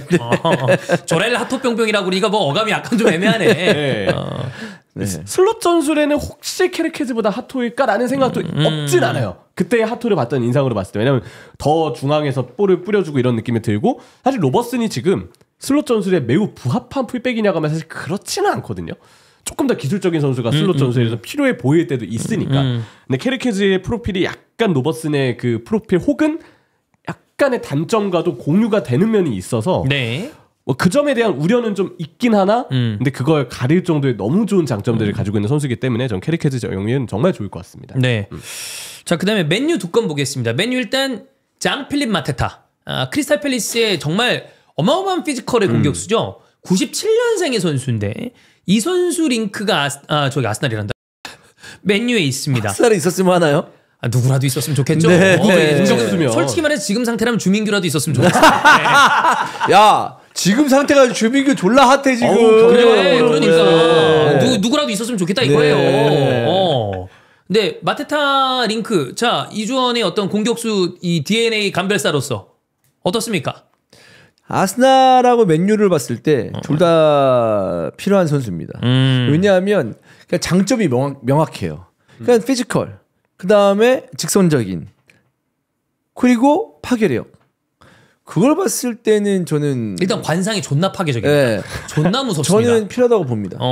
맨유 그럼 괜찮은 영입이다? 지금 가격 나오는 게 나이랑 이런 것 때문에 한 700억 근처 나와요. 근데 사실 이 선수를 뭐 장기적으로 산다기보다 필요해서 지금 필요하다라고 그치. 봤을 때는 가격이 되게 싼 것 같진 않은데 그거죠. 얼만큼 활약할지 몰라. 그치. 뭐 근데 2, 3년 제대로 쓴다 그러면은 비싼 가격은 아니고 PL의 어떤 그 상황을 봤을 때 물론 이제 맨유가 이래저래 돈을 좀 아끼고 있지만 어쨌든 어떤 선수를 사오기 위해서는 그리고 공격수를 사오기 위해서는 아예 어린 선수도 아니고 나름 어떤 활약을 했던 선수를 사오기 위해서는 지금 프리미어리그는 500억 이상이거든요 무조건. 기본 스타트가. 네. 아니 그리고 뭐 나이 차이가 많이 있기 때문에 동일 선상에서 비교하는 건 말도 안 됩니다만 호일룬이랑 지르크지 가격 생각하면 이 정도면 뭐 괜찮은 거 아니야? 한번 좀 그냥 쓸만하죠. 네, 쓸만한 가격이라고 봤을 때는 사야 된다. 그리고 호일룬 지르크지가 둘 다 약간 2선에 두는 게 좀 낫다라고 봤을 때 위쪽에 누구 하나 있긴 있어야 돼요. 근데 마테타는 완전한 공격수잖아요. 그냥 9번이잖아. 같은 리그 내이기도 네. 하고 이 선수 만약에 프리미어리그 씨름대회 같은 거 하면 포디움 안에 들 거예요. 진짜 힘세요. 체감하기에도 진짜 힘세고 그 팰리스가 한창 잘 나갈 때 플레이를 보면은 원터치 연계가 되게 좋아서 그냥 단순히 힘만 센 게 아니구나. 나름 이 자리에서 어떻게 동료를 활용해야 되는지를 본인이 알고 있구나라는 인상을 많이 받았거든요. 올리스에 팰리스 있었을 때 진짜 얼마나 좋았는데요. 그렇죠. 네. 이게 약간 사람이 항상 스텝 바이 스텝이잖아요.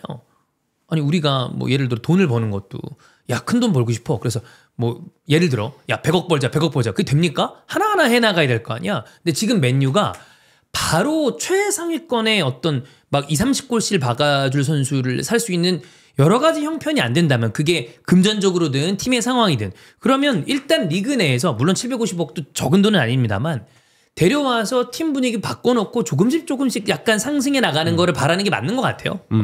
근데 이제 이 선수가 가진 약간의 단점은 지난 시즌까지 기록을 제가 올 시즌 기록은 모르겠는데 지난 시즌까지 기록을 보면 조금 오른발만 쓰는 경향이 있다. 그리고 당연히 발은 느리다. 그리고 잠깐 그런 얘기가 있었어요. 이 선수가 독일에 있다가 왔거든요. 네, 맞아요. 다시 독일로 가고 싶어 한다는 루머가 가끔 뜰 때가 있거든요. 그게 진짜라면 약간 멘탈적으로 지금 잉글랜드에 있는 게 흔들릴 수도 있는데 이거는 그냥 루머일 수도 있다. 네, 그렇게 근데 또 맨유라면은 생각이 그럼 달라지죠. 요즘 빅클럽이기 때문에 몰라요. 향수병도 극복시킬 수 있죠. 마테타 체격이면 어딜 가도 안 무섭겠지? 그걸 걱정하기보다는 주위 사람들이 너무 과도하게 무서워하는 걸 걱정해야 되지 않을까요? 나 그런 사람 아니야. 되게 여리고 그런데 이렇게 될 수도 있잖아. 마테타가 어디 가면 무서울까라기보다 마테타 주위 사람들은 괜찮을까? 이걸 걱정하는 게 순서가 아닐까. 그래. 네. 이런 형들이 또 되게 여린 경우가 있어요. 체격만 이렇지. 네. 그렇습니다. 자, 그다음 맨유와 이제 두 건을 본다고 말씀드렸는데 마테타 나머지 하나는 마이누입니다. 이 코비 마이누와 관해서는 지난 시즌의 활약, 그다음에 유로에서 모습을 봤을 땐 와, 이런 또 대단한 걸출한 미드필더가 맨유에서 나왔구나라고 생각한 거랑 별개로 지금 계속해서 재계약 이슈가 있는 상태입니다. 주급이 좀 너무 과장돼서 이 선수가 바라는 거 아니냐라는 뉴스도 나온 상태고 뭐 재계약을 거절하고 해외 이적을 추진할 수도 있다라는 이야기도 나오고 있는 상황인데 마이누 자체가 본인이 막 뭐 나 나가고 싶어 이런 얘기를 떠든 상황은 아니긴 합니다. 주위에서 그냥 이렇게 기사가 나오고 있는 거죠. 근데 뭐 또 이 연장 옵션도 있는 상태고 지금 남아있는 계약 기간이 아주 뭐 짧고 그런 상태는 아니에요. 연장 옵션이 있으면 최대 3년까지는 있습니다. 그렇죠. 근데 어디까지나 기사에 나온 정보라는 걸 고려해야 되겠지만 좀 받고 싶어하는 금액이 좀 너무 크긴 하죠 사실. 지금 아직 마이누라는 선수가 한창 나이가 어리고 여전히 길게 바라봐야 될 시점에 있는 선수인데 너무 많은 금액을 요구하고 있어서 사실 이게 정말 사실이라면 약간 리스크가 있는 재계약이 될 수도 있다. 만약 연장을 한다면. 근데 이제 활약만 봤을 때는 고액 주급을 줘야 되는 선수거든요. 잉글랜드 대표팀에서의 활약, 잉글랜드 대표팀에서의 활약 프리미엄 당연히 붙으니까. 그리고 이제 맨유에서의 활약을 봤을 때는 나이를 생각해서 주급을 봤을 때는 높은 금액이다라고 볼 수 있겠지만 활약을 봤을 때 물론 이제 이번 시즌에는 뭐 부상도 있고 하기 때문에 부진하지만 뭔가 이제 지난 시즌이나 여러 가지 어떤 고점을 생각해 봤을 때는 이 정도 주급은 원할 수 있는 수준이라고 저는 봐요. 이게 이래서 팀의 상황이 안 좋으면 자칫해서 예를 들어 마이누는 그래도 잡아야 돼 이렇게 계약을 해주면 이게 골 때리게 되는 거다. 근데 이 주급을 안 받는 선수가 못 받는 금액은 아니잖아요. 그러니까 안 받는 선수가 있는 건 아니잖아. 이 정도의 주급을. 그죠. 왜냐면 맨유는 더 고주급도 있으니까. 근데 만약에 팀이 지금 빵빵 잘 나가고 있어. 그러면 재계약이 야 꺼져. 이렇게 갑이 될 수 있거든. 그러면 알아서 나 그래도 여기 있어야 되는데 이러면서 어느 정도 조정이 될 가능성이 큰데 팀의 상황이 어렵고 어린 선수인데 이 정도다 그러면 얘를 주급을 그래도 때려주고 잡아야 돼요. 그럼 주급 체계가 문제고 그럼 팔아? 또 이정료는 또 챙길 만큼 챙겨야 되는데 그럼 또 유스 내보내는 것도 아깝고 이게 되게 골치 아픈 상황이 팀의 상황이 어려우면 이렇게 발생될 가능성이 큽니다. 이게 중소 클럽이 하는 고민이에요. 매일. 골 때리는 거야. 아니면 큰 클럽이면 나가 그냥 그래도 되는 거고 아니면 선수 자체도 이게 실제로 마이누가 이런 요구를 했는지 안 했는지 정확하게 알 수는 없어요. 근데 만약 언플을 하고 있는 거라면 요구했을 가능성이 큰데 안 휘둘리죠. 근데 지금 상황이 어려우니까 이런 일이 생긴다. 그리고 지금 맨유의 어떤 재정적인 상황이라는 게 봤을 때 PSR도 그렇고 쉽지 않은 것 같아요. 그쵸. 그러면 이 정도로 챙겨야 되나? 그런 생각이 나올 수도 있는 거 아니에요. 비싸게 팔 수 있다면. 저는 이 상황에서 두 분한테 묻고 싶어요. 사카가 고액 주급을 원해요. 네. 이 정도 이런 비슷한 상황이야. 지금 아스날 상황이야. 사카 잡죠. 돈 주더라도. 고직으로 잡죠. 리버풀은 잡아야죠. 그러니까 이거라니까. 근데 만약에 아스날이 상황이 되게 안 좋아. 근데 만약에 한 2천억 때려. 그러면 고민되는 거야. 그러니까 상황이 안 좋은데 안 좋으면 이렇게 만약에 이정료 오퍼가 세게 와.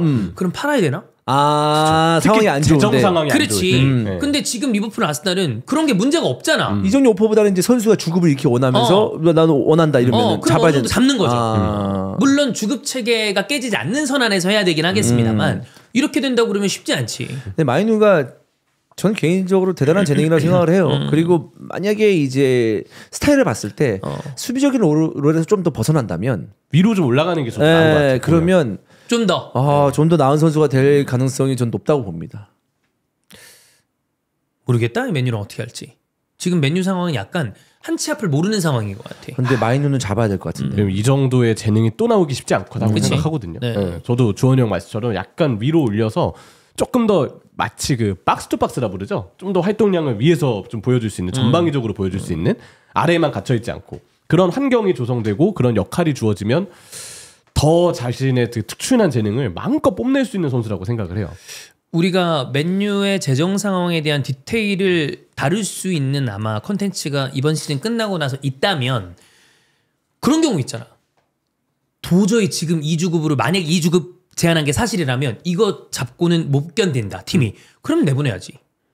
그게 아니라면 잡는 게 좋다. 현실을 라고 좀 봐야 현실로 우리가 파악을 해야 되니까 그걸 좀 봐야 될 것 같습니다.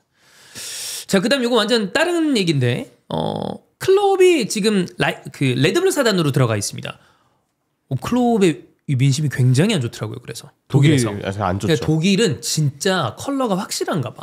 그런 부분에서 아무리 클롭이 그 전에 대단한 어떤 경력을 쌓았다 하더라도 분데스리가의 어떤 정신을 해칠 수 있는 레드불 사단에 들어갔다 그러면 클롭도 이렇게 보는 것 같아요. 그래서 레드불 라이프치히를 되게 싫어해요. 네. 아직도 이제 라이프치히를 리그에서 상대하는 팀들이 예를 들어서 라이프치히가 원정을 봐요.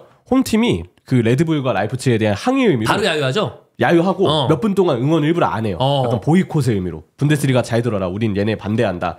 그 정도로 이 라이프치히를 싫어하는 정서가 심한데 클롭도 들어가고 나서 마인츠랑 도르트문트 팬들한테도 이렇게 안 좋은 반응들이 많이 나오더라고요. 그러니까 참 좀 우리 입장에서 신기한 게 아니 리그에 돈 많은 구단이 들어오면 좋은 거 아니야? 라고 생각하는데 그 정신을 해친다. 그렇지. 그 균형이 깨진다라고 보는 것 그리고 같아. 또 중요한 게 뭐냐면 그 힘의 근원은 저는 독일 축구 팬의 분데스리가에 대한 관심이 지대하기 때문에 저도 이거라고 봅니다. 우리가 사실 뭐 차범근 시대부터 분데스리가 얘기를 들었지만 이제 뭐 라리가도 있고 레알도 있고 뭐 바르샤도 있고 그다음에 뭐 맨유도 있고 첼시도 있고 뭐 이러면 리버풀도 있고 하면서 사실 분데스리가는 세리아보다 국내에서도 별로 인기가 없었어요. 잠깐 내려왔었죠.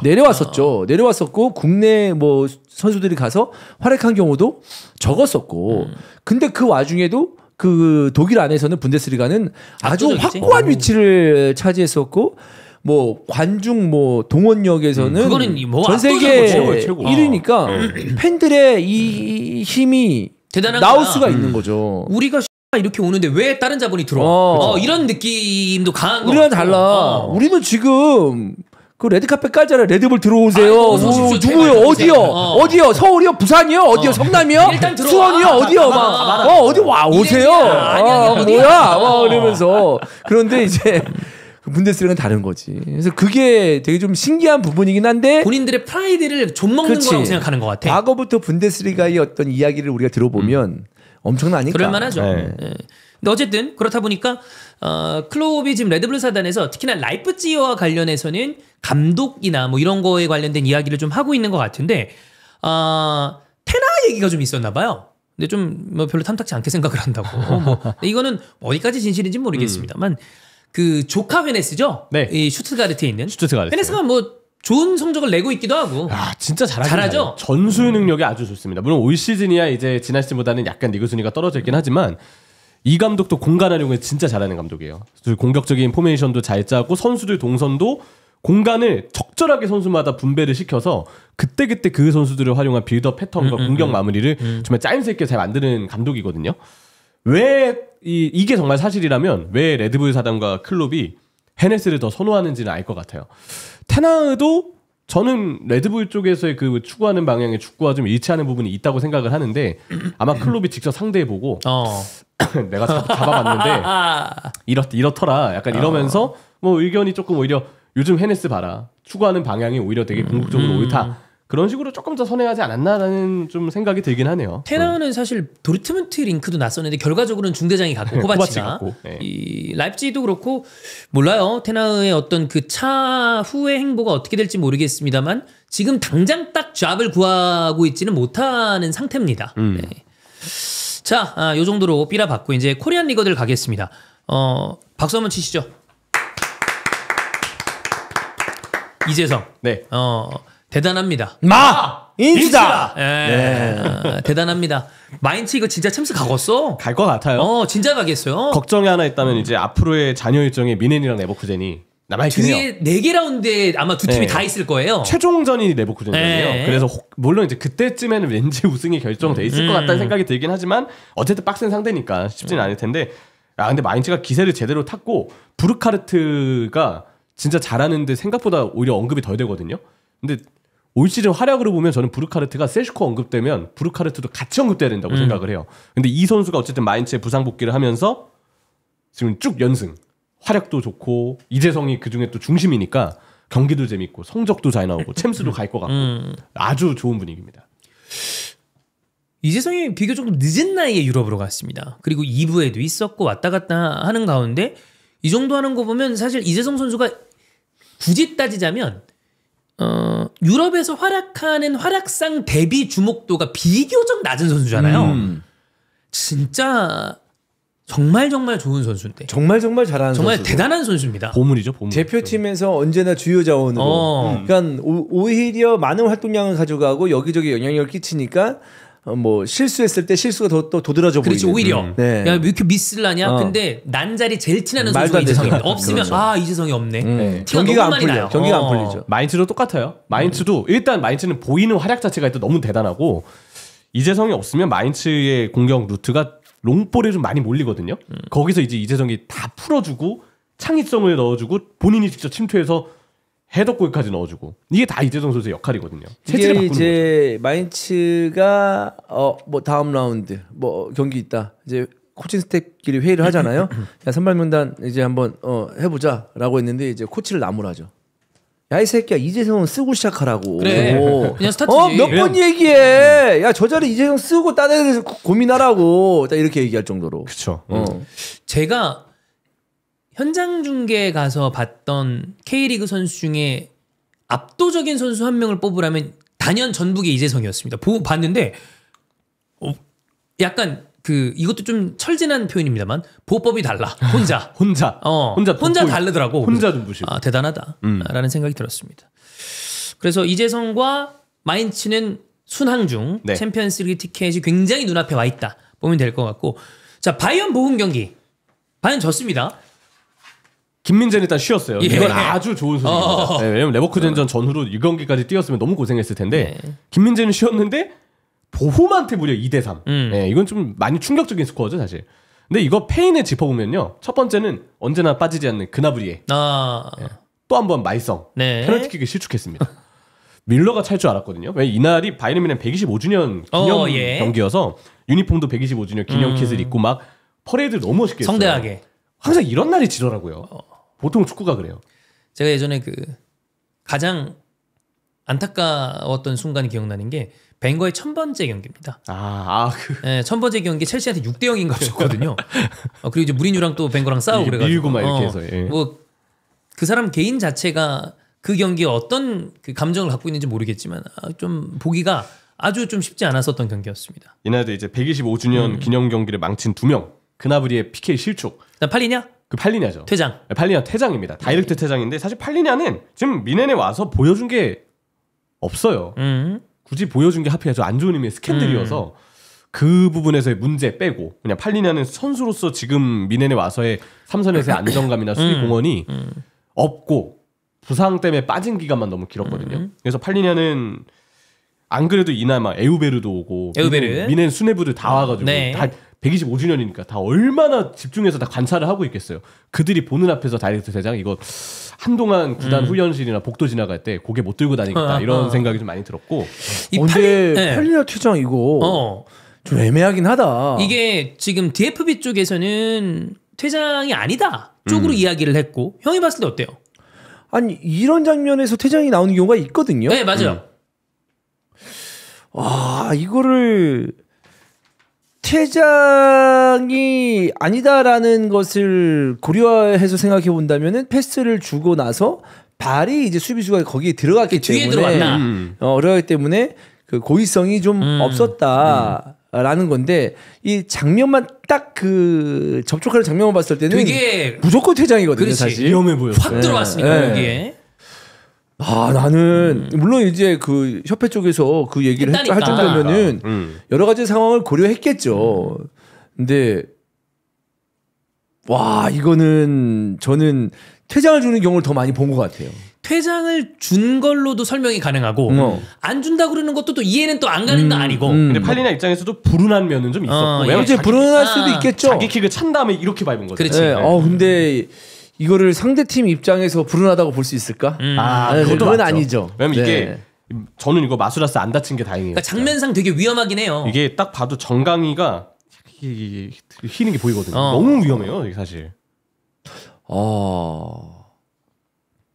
야, 진짜 이게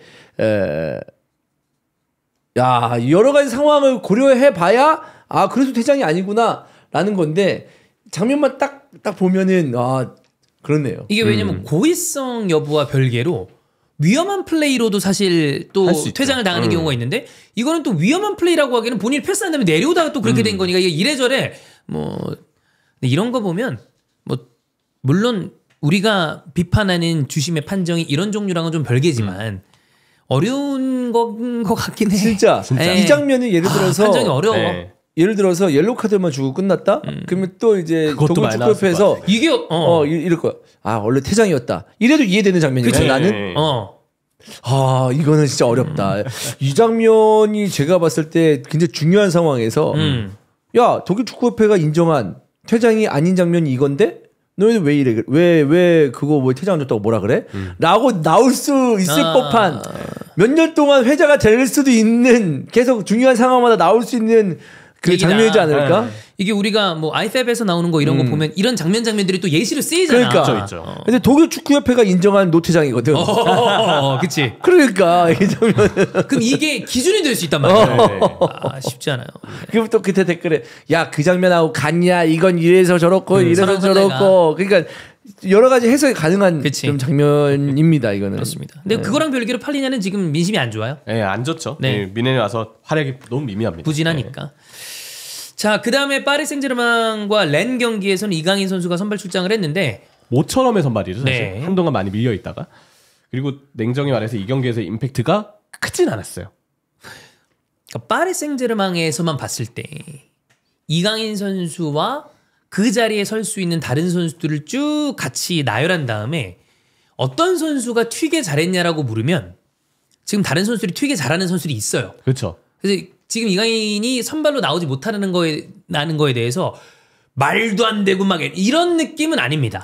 오히려 밀려 있다 보는 게 맞고 전술적으로 약간 이래서 약간 이강인 선수가 좀 덜 쓰이나 싶은 요소들이 좀 있죠. 그럼 이제 이 상황에서 이강인의 선택을 우리가 이제 봐야 되는 거지. 지금 당장은 엔리케 감독이 중앙이건 측면이건 더 기동력 있고 빠른 유형의 선수를 선호하는 듯 보이고 실제로 그런 선수단이 파리에 갖춰져 있고요. 네. 그리고 실제로 리버풀이랑 경기했을 때 보니까 그 축구가 굉장히 위협적이에요. 잘 만들어졌다. 네, 그래서 이 전술에 이런 정도의 팀 기조면 그래서 이강인이 아닌 다른 선수를 지금 좀 쓰고 있구나. 우리가 아는 이강인의 장점은 아주 뛰어난 패스 능력과 킥, 전환, 시야. 이런 부분, 네. 시야까지 이런 부분인데 오히려 그 부분이 좀 팀 입장에서는 지금 당장 1옵션으로 필요한 옵션이 아닐 수 있겠다는 생각이 들거든요. 엔리케 감독의 성향상. 그러다 보니까 조금 이강인 선수가 자신의 개인의 폼과 별개로 쓰임을 좀 덜 받고 있는 것 같아요. 네. 최근의 흐름에서는. 그래서 이강인의 선택이 중요하다고 봐야 되겠죠. 그렇습니다. 자, 그다음에 오현규, 네. 엄지성, 그다음에 정우영, 작은 정우영입니다. 네. 일단은 다 득점을 기록을 했어요. 그렇죠. 오영규 선수는 85분에 교체 투입이 돼서 90분하고 추가 시간 10분에 페널티킥에 득점을 해서 1대0 승리에 일단 기여를 했고요. 그래도 출전 시간이 적음에도 스탯이 아주 좋아요. 31경기 9골. 근데 31경기가 나온 시간이 얼마 안 돼요. 정말 짧아요. 다 마지막 좀 짧은 시간 교체 투입이니까 선발이 아닌 것에 대한 아쉬움을 좀 팬분들도 느끼실 수 있겠지만 골 순도는 좋고 그리고 지금 이 엄지성 선수는 잉글랜드 무대 30경기만의 데뷔골입니다. 리그 27경기, 리그컵 2경기, FA컵 1경기. 그동안 이제 도움만 기록을 했었는데 드디어 첫 골이 나왔고 이 미드즈브러전이었거든요.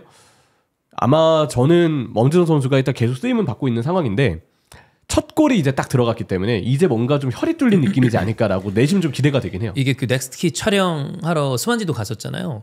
그래서 엄지성 선수도 보고 그 감독을 봤는데 촬영하고 온 다음에 스완지가 성적이 너무 안 좋은 거야.